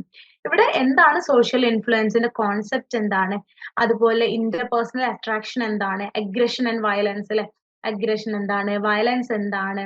അപ്പം അതൊക്കെ ആയിരിക്കും നമ്മൾ ഇവിടെ ഡിസ്കസ് ചെയ്യുന്നുണ്ടാവുക. ദെൻ ബ്ലോക്ക് 3യിലേക്ക് വരുമ്പോൾ നമ്മൾ മെയിൻ ആയിട്ട് ഡിസ്കസ് ചെയ്യുന്നത് ആറ്റിറ്റ്യൂഡ്, നമ്മുടെ ആറ്റിറ്റ്യൂഡിനെ കുറിച്ച്, സ്റ്റീരിയോ ടൈപ്സിനെ കുറിച്ച്, പ്രെജുഡൈസ് ആൻഡ് ഡിസ്ക്രിമിനേഷനെ കുറിച്ചൊക്കെ ആയിരിക്കും നമ്മൾ എന്ത് ചെയ്യുക, ഡിസ്കസ് ചെയ്യുന്നുണ്ടാവും അല്ലെ. അപ്പം നമ്മുടെ ബിഹേവിയർ സൊസൈറ്റിയിൽ ഭയങ്കരമായിട്ട് ഇൻഫ്ലുവൻസ് ചെയ്യുന്നുണ്ട് അല്ലെ. നമ്മളിപ്പം നോർമലി നമ്മൾ വീട്ടിൽ ഒറ്റയ്ക്ക് ഇരിക്കുമ്പോൾ ബിഹേവ് ചെയ്യുന്ന പോലെ ആയിരിക്കില്ല ഒരു സോഷ്യൽ സിറ്റുവേഷനിൽ നമ്മൾ ബിഹേവ് ചെയ്യുന്നത് അല്ലെ. വ്യത്യാസം ഉണ്ടാവില്ലേ, എല്ലാവരും ഒരുപോലെ ആയിരിക്കില്ലല്ലോ. നമ്മളിപ്പോ നോർമലി വീട്ടിൽ ആരും ഇല്ലാന്നുണ്ടെങ്കിൽ നമ്മൾ ബിഹേവ് ചെയ്യുന്ന പോലെ ആയിരിക്കില്ല ഒരു സോഷ്യൽ ഫംഗ്ഷൻ, ഒരു സോഷ്യൽ സിറ്റുവേഷനിൽ നമ്മൾ ബിഹേവ് ചെയ്യുന്നുണ്ടാവില്ല. അപ്പൊ എന്തൊക്കെ ഫാക്ടേഴ്സ് ആണ് അതിനെ എഫക്ട് ചെയ്യുന്നത്, നമ്മുടെ ആറ്റിറ്റ്യൂഡിനെ എഫക്ട് ചെയ്യുന്ന ഫാക്ടേഴ്സ് എന്തൊക്കെയാണ്, സ്റ്റീരിയോ ടൈപ്പ് എന്താണ്, അങ്ങനത്തെ കാര്യങ്ങളൊക്കെ ആയിരിക്കും. എങ്ങനെ നമുക്ക് ആറ്റിറ്റ്യൂഡ് ഫോം ചെയ്യണത്, ആറ്റിറ്റ്യൂഡിൽ ചേഞ്ച് വരുന്നത് എങ്ങനെ, ഇങ്ങനത്തെ കാര്യമൊക്കെയാണ് നമ്മൾ എന്ത് ചെയ്യുന്നത് ബ്ലോക്ക് 3യിൽ ഡിസ്കസ് ചെയ്യുന്നത്. ഇനി ബ്ലോക്ക് 4ലോട്ട് പോവുകയാണെങ്കിൽ ഗ്രൂപ്പ് ഡൈനാമിക്സിനെ കുറിച്ചാണ് അല്ലെ. അപ്പം നമുക്ക് നമ്മുടെ സൊസൈറ്റിയിൽ നമുക്കറിയാം ഒരുപാട് ഗ്രൂപ്പുകൾ ഉണ്ട്. നമ്മുടെ സൊസൈറ്റി എടുത്ത് നോക്കാം, നമ്മളിപ്പോ ഇനി ഒന്നും വേണ്ട, നമ്മുടെ വർക്ക് പ്ലേസ്, നമ്മൾ വർക്ക് ചെയ്യുന്ന സ്ഥലം എടുത്ത് നോക്കിയാൽ തന്നെ അവിടെ തന്നെ കുറെ ഒരുപാട് ഗ്രൂപ്പുകൾ ഉണ്ട് അല്ലെ. ഈ ഗ്രൂപ്പുകൾ എന്തൊക്കെയാണ്, ഏതൊക്കെ ടൈപ്പ് ഗ്രൂപ്പുകളാണ്, ഇനി എങ്ങനെയാണ് ഈ ഗ്രൂപ്പ് ഫോം ചെയ്യുന്നത്, അതൊക്കെ കാര്യങ്ങൾ നമ്മൾ ഇവിടെ ഡിസ്കസ് ചെയ്യുന്നുണ്ടാവും. അതുപോലെ ഗ്രൂപ്പ് ഡൈനാമിക്സ് എന്താണ്, പിന്നെ സോഷ്യൽ ഐഡന്റിറ്റി, ക്രൗഡ് ബിഹേവിയർ എന്താണ്, പിന്നെ കോപ്പറേഷൻ, നമ്മൾ ആളുകളുടെ ഇടയിലുള്ള കോപ്പറേഷൻ ആൻഡ് കോമ്പറ്റീഷൻ, കോൺഫ്ലിക്റ്റുകൾ, ഇങ്ങനെ സൊസൈറ്റിയുമായിട്ട് റിലേറ്റ് ചെയ്ത് വരുന്ന കാര്യങ്ങളാണ് മെയിൻ ആയിട്ട് നമ്മൾ ഈ ഒരു പേപ്പറിൽ ഡിസ്കസ് ചെയ്യുന്നത്. ഓക്കെ അല്ലേ? ഓക്കെ, അപ്പം ഇതാണ് നമുക്ക് അഡ്വാൻസ്ഡ് സോഷ്യൽ സൈക്കോളജിയിലുള്ള 4 ബ്ലോക്കുകൾ. ഇനി നമ്മൾ 5ാമത്തെ പേപ്പറിലോട്ട് പോവുകയാണെങ്കിൽ റിസർച്ച് മെത്തേഡ് ആണ്. റിസർച്ച് മെത്തേഡ് കംപ്ലീറ്റ്ലി റിസർച്ചിനെ കുറിച്ച് പറയുന്ന ഒരു പേപ്പറാണ്. അതിൽ block 1 introduction to research method in psychology, സൈക്കോളജിയിലെ റിസർച്ച് മെത്തേഡിനുള്ള ഒരു ഇൻട്രൊഡക്ഷൻ ആണ് ബ്ലോക്ക് 1 നമുക്ക് കിട്ടുക. അതിൽ unit 1 basic process concept in research. എന്താണ് റിസർച്ച്, എങ്ങനെയാണ് നമ്മൾ റിസർച്ച് ചെയ്യുക, അതിന്റെ ബേസിക് ആയിട്ടുള്ള കോൺസെപ്റ്റും കാര്യങ്ങളും റിസർച്ചിന്റെ ഡെഫിനിഷനും കാര്യങ്ങളൊക്കെ ആയിരിക്കും നമുക്ക് ഫസ്റ്റ് യൂണിറ്റിൽ ഉണ്ടാവുക. സെക്കൻഡ് യൂണിറ്റ് എത്തുമ്പോൾ റിലയബിലിറ്റി ആൻഡ് വാലിഡിറ്റി. ഇപ്പം നമുക്ക് റിസർച്ച് ചെയ്യുന്ന സമയത്ത് നമ്മൾ ഒരുപാട് കേട്ട വേർഡ് ആയിരിക്കും, റിലയബിൾ ആണോ വാലിഡ് ആണോ എന്നുള്ളതൊക്കെ. എന്താണ് ഇത്, ഇതിന്റെയൊക്കെ ഇമ്പോർട്ടൻസ് എന്താണെന്നുള്ള കാര്യങ്ങൾ ഡിസ്കസ് ചെയ്യുന്നുണ്ടാവും. Then unit 3 variables and constructs എന്താണ്, പിന്നെ ഹൈപ്പോത്തസിസ് ഫോർമുലേഷൻ ആൻഡ് സാമ്പിളിംഗ്. ഇതൊക്കെ നമുക്ക് റിസർച്ചിൽ വരുന്ന ഓരോ കാര്യങ്ങളാണ്. അപ്പൊ നമുക്ക് പ്രൊജക്ട് ചെയ്യുന്ന സമയത്ത് ഭയങ്കര യൂസ്ഫുൾ ആയിരിക്കും. നമുക്ക് സെക്കൻഡ് ഇയറിൽ പ്രൊജക്ട് ചെയ്യാനുണ്ട്, അപ്പൊ ആ സമയത്ത് നമുക്കിത് ഭയങ്കര യൂസ്ഫുൾ ആയിരിക്കും. ആൻഡ് ബ്ലോക്ക് 2 പോകുമ്പോൾ ടൈപ്പ് ഓഫ് റിസർച്ച്. നമുക്കറിയാം റിസർച്ച് എന്ന് പറഞ്ഞാൽ ഒരുപാട് ടൈപ്പ് ഓഫ് റിസർച്ചുകൾ ഉണ്ട്. അപ്പൊ നമുക്ക് റിസർച്ച് ചെയ്യുന്ന സമയത്ത് ഇത് ഏത് ടൈപ്പ് ചൂസ് ചെയ്യാൻ പറ്റും, ഏത് ചെയ്യാൻ പറ്റും എന്നൊക്കെ നമുക്ക് എന്ത് ചെയ്യാൻ പറ്റും, മനസ്സിലാക്കാൻ പറ്റും. ടൈപ്പ് ഓഫ് റിസർച്ചിൽ വരുന്നത് യൂണിറ്റ് 1 സർവേ റിസർച്ച്. സർവേ എല്ലാവരും കേട്ടിട്ടുണ്ടാവും അല്ലെ, സർവേ റിസർച്ച് എന്താന്നുള്ളത്. ദെൻ എക്സ്പോസ്റ്റ് ഫാക്ടർ റിസർച്ച് എന്താണ്, എക്സ്പെരിമെന്റൽ റിസർച്ച് എന്താണ്, അതുപോലെ കേസ് സ്റ്റഡി എന്താണെന്നൊക്കെ ഡീറ്റെയിൽ ആയിട്ട് ഇവിടെ പറയുന്നുണ്ടാവും. ദെൻ ബ്ലോക്ക് 3 പോകുമ്പോൾ റിസർച്ച് ഡിസൈൻ എന്താണ്, എക്സ്പെരിമെന്റൽ ഡിസൈൻ ഫാക്ടോറിയൽ ഡിസൈൻ, ഇങ്ങനത്തെ കാര്യങ്ങളൊക്കെ ഇവിടെ ഡിസ്കസ് ചെയ്യുന്നുണ്ടാവും. ദെൻ കോസി എക്സ്പെരിമെന്റൽ ഡിസൈൻ എന്താണ്, പിന്നെ എന്തൊക്കെ ഡിസൈനുകളാണ് എന്തുള്ളത് റിസർച്ചിലുള്ളത്, കാര്യങ്ങൾ ഡിസ്കസ് ചെയ്യുന്നുണ്ടാവും. ദെൻ ബ്ലോക്ക് 4 പോകുമ്പോൾ ക്വാളിറ്റേറ്റീവ് റിസർച്ച് ഇൻ സൈക്കോളജി ആണ്. പിന്നെ ഇൻട്രൊഡക്ഷൻ ടു ഇൻക്ലൂഡിങ് എത്നോഗ്രഫി. സൈക്കോളജിയിൽ നമുക്ക് ഇങ്ങനെ ക്വാളിറ്റേറ്റീവ് ആയിട്ട് ഒരു റിസർച്ച് ചെയ്യാന്നുള്ള കാര്യങ്ങളായിരിക്കും ഇവിടെ പറയുന്നുണ്ടാവുക. ഇവിടെ ഗ്രൗണ്ടഡ് തിയറി പഠിക്കാണ്ട്, അതുപോലെ discourse analysis and reporting and evaluating quality research. ഒരു ക്വാളിറ്റി റിസർച്ച് നമുക്ക് എങ്ങനെ റിപ്പോർട്ട് ചെയ്യാം ആൻഡ് ഇവാലുവേറ്റ് ചെയ്യാം എന്നുള്ള കാര്യങ്ങൾ മൊത്തം നമ്മൾ ഡിസ്കസ് ചെയ്യുന്നുണ്ടാവും. ഓക്കെ, ഇത്രയും കാര്യങ്ങളാണ് റിസർച്ച് മെത്തേഡ്സിൽ നമുക്ക് പഠിക്കാനുള്ളത്. ഇനി നമ്മൾ പോവാണ് അടുത്ത സബ്ജക്റ്റിലോട്ട് പോവാണ്. MPC 006 statistics in psychology. Static കേൾക്കുമ്പോൾ എല്ലാവരും പേടിക്കൊന്നും വേണ്ട കേട്ടോ, സിമ്പിൾ ആയിട്ടുള്ള സ്റ്റാറ്റിസ്റ്റിക്സ് ആണ് ഇത്. മാത്സ് പോലെയുള്ള പലരും ഉണ്ടാവും, അപ്പം അത് അങ്ങനെ പേടിക്കൊന്നും വേണ്ട, സിമ്പിൾ ആയിട്ടുള്ള കാര്യങ്ങളാണ്. കുറെ കാര്യങ്ങളൊക്കെ നമ്മൾ മുന്നേ പഠിച്ച കാര്യങ്ങളൊക്കെ തന്നെയാണ്, അതൊന്നുകൂടെ റിപ്പീറ്റ് ചെയ്ത് വരുന്നു എന്നുള്ളൂ. അപ്പൊ ഇവിടെ ഫസ്റ്റ് ബ്ലോക്കിൽ മെയിൻ ആയിട്ട് വരുന്നത് ഇൻട്രൊഡക്ഷൻ ടു സ്റ്റാറ്റിസ്റ്റിക്സ് ആണ്. അവിടെ നമുക്ക് എന്താണ് parametric and non parametric statistics എന്താണ്, എന്താണ് ഡിസ്ക്രിപ്റ്റീവ് ആൻഡ് ഇൻഫറൻഷ്യൽ സ്റ്റാറ്റിസ്റ്റിക്സ് എന്താണ്, പിന്നെ അതുപോലെ എറേഴ്സ് ഉണ്ട് സ്റ്റാറ്റിസ്റ്റിക്സിൽ, അതിൽ ടൈപ്പ് 1 എറർ, ടൈപ്പ് 2 എറർ എന്താണ്, അങ്ങനത്തെ കാര്യങ്ങളൊക്കെ ആയിരിക്കും നമ്മൾ ഫസ്റ്റ് പാർട്ടിൽ ഡിസ്കസ് ചെയ്യുന്നുണ്ടാവുക. ദെൻ ബ്ലോക്ക് 2 പോകുമ്പോൾ കോറിലേഷൻ ആൻഡ് റിഗ്രഷനെ കുറിച്ചാണ് നമ്മൾ പഠിക്കുന്നത്. പ്രൊഡക്റ്റ് മൂവ്മെന്റ് കോഎഫിഷ്യൻ കോറിലേഷൻ എന്താണ്, അതർ ടൈപ്പ് ഓഫ് കോറിലേഷൻസ് ഉണ്ട്.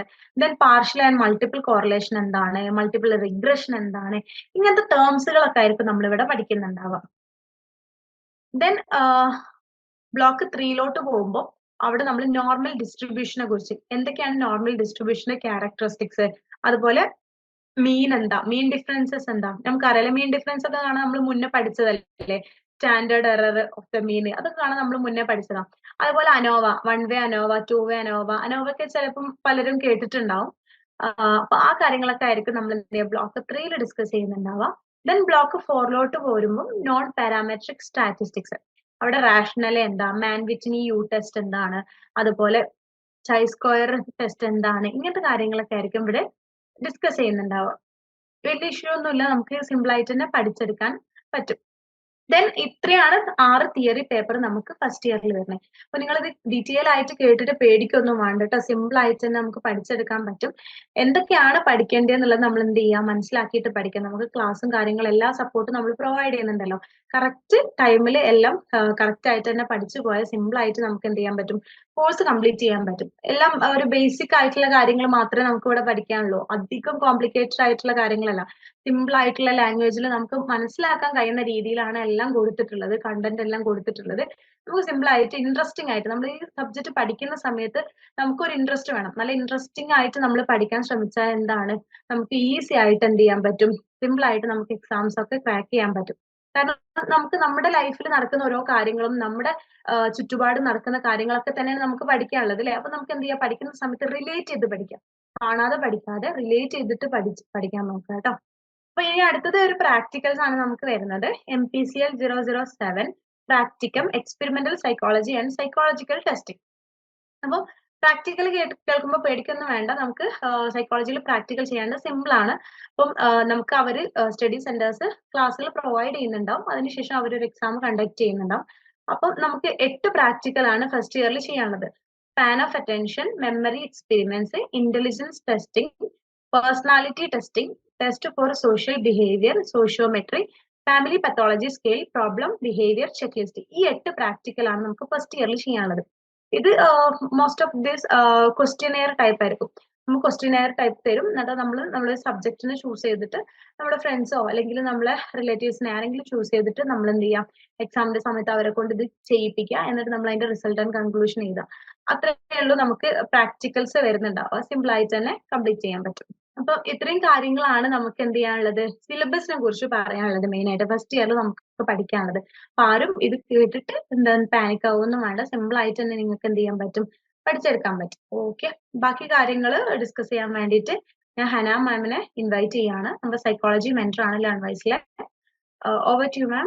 ഇത്രയും നേരം നൂറ മാം പറഞ്ഞതുപോലെ തന്നെ വളരെ ക്ലിയർ ആയിട്ട് നൂറ മാം എന്തൊക്കെയാണ് നമുക്ക് പഠിക്കാനുള്ളത് നമ്മളുടെ ഈ ഒരു ഫസ്റ്റ് ഇയറിന്റെ കണ്ടന്റുകൾ ഏതൊക്കെയാണ്, നമ്മൾ ഏതൊക്കെ സബ്ജക്ട്സ് ആണുള്ളത്, അതിന്റെ ഉള്ളിലുള്ള യൂണിറ്റ്സ്, ബ്ലോക്സ്, ഇതൊക്കെ നമ്മൾ നോക്കിയിട്ടുണ്ട്. ഇനി നമുക്ക് നോക്കാനുള്ളത് കണ്ടന്റ് അല്ലാണ്ട് വേറെ എന്തൊക്കെ കാര്യങ്ങൾ ശ്രദ്ധിക്കണം, പഠിക്കേണ്ട കാര്യങ്ങളും അതിന്റെ കൂടെ നമുക്ക് ശ്രദ്ധിക്കേണ്ട കാര്യങ്ങളിൽ പെട്ട കാര്യം, പ്രോഗ്രാം കംപ്ലീഷന് വേണ്ടിയിട്ട് ഉള്ള റിക്വയർമെന്റ്സ് എന്തൊക്കെയാണെന്നുള്ളതാണ് നമ്മളിപ്പോ നോക്കാൻ പോകുന്നത്. ഓക്കെ, മെയിൻ ആയിട്ട് നമുക്ക് അറ്റൻഡൻസ് ഉണ്ട്. അറ്റൻഡൻസ് എന്ന് പറയുമ്പോൾ നമുക്കറിയാം, നമ്മൾ ഡിസ്റ്റന്റ് എഡ്യൂക്കേഷൻ ആയതുകൊണ്ട് തന്നെ നമുക്ക് റെഗുലർ ആയിട്ടുള്ള അറ്റൻഡൻസ് ഇല്ല. പിന്നെ അതിന് പകരം നമുക്ക് പ്രാക്ടിക്കൽസിന്റെ അറ്റൻഡൻസ് മാൻഡേറ്ററി ആണ്. പിന്നെ അസൈൻമെന്റ്സ് ഉണ്ട്, ടേം ആൻഡ് എക്സാമിനേഷൻ ഉണ്ട്. പിന്നെ ഈ എങ്ങനെയാണ് ഇവരുടെ ഇവാലുവേഷൻ ആൻഡ് ഗ്രേഡിംഗ് എന്നുള്ളതും കൂടിയാണ് നമ്മൾ ഇവിടെ ഡിസ്കസ് ചെയ്യുന്നുണ്ടാവുക. അറ്റൻഡൻസ് ആൻഡ് സബ്മിഷൻ എന്ന് പറയുമ്പോൾ ഇതിൽ മെയിൻ ആയിട്ട് നമ്മുടെ പ്രാക്ടിക്കൽസ് അല്ലെ, പ്രാക്ടിക്കൽസ് ആണ് പറയുന്നത്. നമുക്ക് ഫസ്റ്റ് ഇയറിൽ ഒരു പ്രാക്ടിക്കൽ ഉണ്ട്. നൂറ മാം ഡിസ്കസ് ചെയ്തതുപോലെ തന്നെ ഫസ്റ്റ് ഇയറിന്റെ പ്രാക്ടിക്കൽസിന് അവർ വിളിക്കുന്ന സമയത്ത് നമ്മൾ എക്സാം കഴിഞ്ഞ് ഫസ്റ്റ് ഇയറിന്റെ ടേം ആൻഡ് എക്സാമിനേഷൻ ഒക്കെ കഴിഞ്ഞിട്ട് സ്റ്റഡി സെന്ററിൽ അവർ വിളിക്കുന്നുണ്ടാകും. അപ്പൊ ആ സമയത്ത് ആ ഒരു ഇപ്പം 2-3 ക്ലാസ്സസ് പ്രൊവൈഡ് ചെയ്യുന്നുണ്ടാവും. ആ ക്ലാസ്സസ് ഒക്കെ നമുക്ക് കമ്പൽസറി ആണ്. അപ്പൊ ആ ക്ലാസ്സസ് നമ്മൾ എന്തായാലും അറ്റൻഡ് ചെയ്താൽ മാത്രമേ നമുക്ക് ആ എക്സാം അറ്റൻഡ് ചെയ്യാൻ പറ്റുള്ളൂ.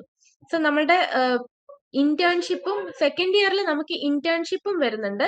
ദെൻ അസൈൻമെന്റ്സ് എന്ന് പറയുന്നത് നമുക്കറിയാം 6 തിയറി പേപ്പേഴ്സ് ആണ് നമുക്കുള്ളത്. ഈ 6 തിയറി പേപ്പേഴ്സിന് നമുക്ക് അസൈൻമെന്റ്സ് എഴുതാനുണ്ട്. അസൈൻമെന്റ്സ് എഴുതി നമ്മളുടെ സ്റ്റഡി സെന്റർ ഏതാണോ, നമ്മൾ അഡ്മിഷൻ എടുക്കുന്ന സമയത്ത് നമ്മളുടെ സ്റ്റഡി സെന്റർ ഏതാണെന്നുള്ളത് നമ്മൾ അറിഞ്ഞിട്ടുണ്ടാവും. സോ ആ സ്റ്റഡി സെന്ററിൽ നമ്മൾ പോയിട്ട് സബ്മിറ്റ് ചെയ്യണം. പോകണമെന്ന് നിർബന്ധമില്ല, പോസ്റ്റിലായിട്ട് അയച്ചാലും മതിയാവും.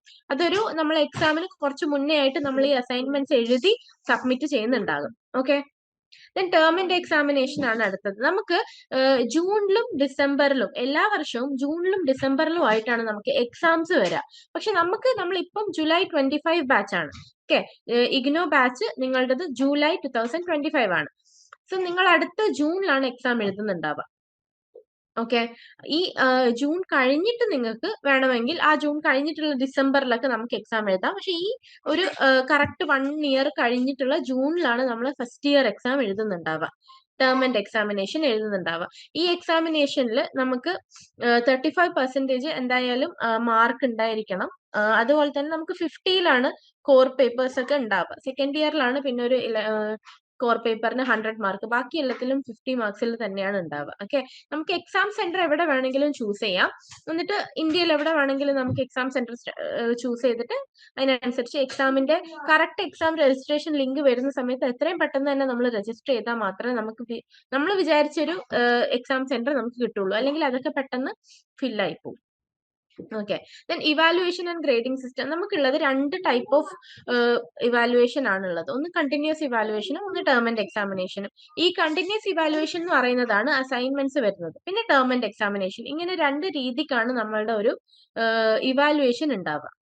ഓക്കെ, അതില് എല്ലാത്തിലും ഡിഫറെന്റ് ആണ്. ഇപ്പൊ അസൈൻമെന്റിന്റെ മാർക്ക് പിന്നെ എക്സാമിന്റെ മാർക്ക് രണ്ടും കൂടി ഒരുമിച്ച് പാസ്സാവാൻ നോക്കുക, അങ്ങനെയല്ല. എല്ലാത്തിനും സെപ്പറേറ്റ് നമുക്ക് പാസ്സാവാനുള്ള സ്കോർ ഉണ്ട്. ഇപ്പം തിയറി പേപ്പറിനാണെങ്കിൽ അങ്ങനെ, പ്രാക്ടിക്കൽസ്, പിന്നെ ഇന്റേൺഷിപ്പ്, പ്രൊജക്ട്, എല്ലാത്തിനും ഡിഫറെന്റ് ആയിട്ട് നമുക്ക് മാർക്സ് സ്കോർ ചെയ്യേണ്ടതായിട്ടുണ്ട്. ഓക്കെ, ഫൈനൽ റിസൾട്ട് വരുന്ന സമയത്ത് അസൈൻമെന്റിന്റെതും ടേം ആൻഡ് എക്സാമിനേഷൻ്റെതും കൂടിയിട്ടാണ് എടുക്കുക.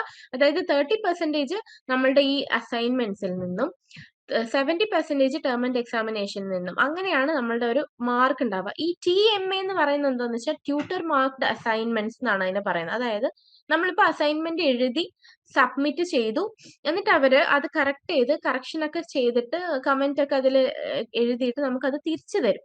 ഈ തിരിച്ചു തരുന്നതിനെയാണ് ട്യൂട്ടർ മാർക്ക്ഡ് അസൈൻമെന്റ്സ് എന്ന് പറയുന്നത്. ഇനി നമുക്ക് ഇതൊക്കെയാണ് ഇഗ്നോ പ്രോഗ്രാം കംപ്ലീഷൻ റിക്വയർമെന്റ്സ് എന്നൊക്കെ പറയുന്നത്. ഇനി നമ്മളുടെ ലേൺ വൈസ് ആപ്ലിക്കേഷനിൽ നമുക്ക് കിട്ടുന്ന റിസോഴ്സസ് എന്തൊക്കെയാണെന്നുള്ളത് നിങ്ങളിൽ പലരും പഠിച്ചു തുടങ്ങിയിട്ടുണ്ടാകും, എന്നാലും ലേറ്റ് ആയിട്ട് വന്ന ആൾക്കാരൊക്കെ ഉണ്ടല്ലോ. സോ നമുക്ക് മെയിൻ ആയിട്ട് നമ്മൾ ഡിപ്പെൻഡ് ചെയ്യുന്നത് റെക്കോർഡഡ് ലെക്ചർ ആണ്. റെക്കോർഡഡ് ലെക്ചർ ക്ലാസ്സസ് അല്ലെ, റെക്കോർഡഡ് ക്ലാസ്സസ് ആണ്. പിന്നെ ഹെൽപ്പ് ബുക്ക് എന്ന് പറഞ്ഞു കഴിഞ്ഞാൽ നമ്മൾ ഒരു ഫോൾഡർ, ഇപ്പൊ ഫോർ എക്സാമ്പിൾ നമ്മളിപ്പം കോഗ്നിറ്റീവ് സൈക്കോളജി എടുത്തു കഴിഞ്ഞാൽ അതിൽ ബ്ലോക്ക് 1 ബ്ലോക്ക് 2 അങ്ങനെയൊക്കെ ഉണ്ടാവും. ബ്ലോക്ക് 1 ലെസൺ 1 ഉണ്ടാവും. ഈ ലെസൺ 1ന്റെ കൂടെ തന്നെ ആ ഒരു ലെക്ചർ ക്ലാസ്സും ലെക്ചറും പിന്നെ ഒരു VAN എന്ന് പറഞ്ഞിട്ടുള്ള ഒരു നോട്ടും ഉണ്ടാവും. വാല്യൂ ആഡഡ് നോട്ട് എന്നാണ് അതിനെ പറയുന്നത്. ഓക്കെ, അത് ഹെൽപ്പ് ബുക്ക് എന്ന് അതിനെയാണ് പറയുന്നത്. അതൊരു ക്രിസ്പി ആയിട്ടുള്ള നോട്ടായിരിക്കും. അതിന്റെ താഴെ തന്നെ SLM ഉണ്ടാവും, സെൽഫ് ലേണിംഗ് മെറ്റീരിയൽ.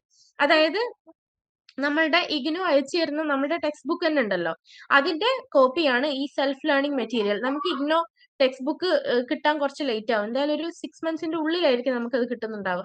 അപ്പോൾ ഈ SLMനെ നമുക്ക് ഡിപ്പെൻഡ് ചെയ്യാം പഠിക്കാൻ വേണ്ടി, വായിക്കാൻ വേണ്ടിയിട്ട്. ഓക്കെ, പിന്നെ നമുക്ക് ഉണ്ടാവുന്നത് എക്സാം PDF പോലെയുള്ള കാര്യങ്ങളാണ്. അതിൽ പ്രീവിയസ് ഇയറിൽ വന്ന ക്വസ്റ്റ്യൻസും അതിന്റെ ആൻസേഴ്സും പോയിന്റ് ഒക്കെ ആയിട്ട് ഉണ്ടാകും. അപ്പൊ ഈ ഏതൊക്കെ ക്വസ്റ്റ്യൻസ് ആണ് ഈ ഒരു പർട്ടിക്കുലർ ലെസണിൽ നിന്ന് ഏതൊക്കെ ക്വസ്റ്റ്യൻസ് ആണ് വരുന്നത് എന്നുള്ളതൊക്കെ നമുക്ക് ആ ഒരു എക്സാം PDF നോക്കിയാൽ മനസ്സിലാവുന്നുണ്ടാവും.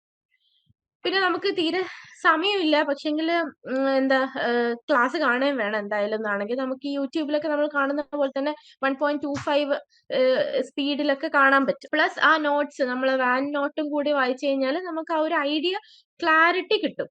ഓക്കെ, ഇപ്പം എക്സാം അടുത്തിട്ടുണ്ട്, പക്ഷെ നമുക്ക് കുറെ അധികം പഠിക്കാനുണ്ട്, സമയപരിധി ഉണ്ട് എന്നുണ്ടെങ്കിൽ നമുക്ക് എക്സാം PD അതുപോലെ PYQ-UA, അതായത് previous year question paper ultimate analysis എന്ന് പറയുന്ന നമ്മുടെ ഗൈഡ് ഉണ്ട്.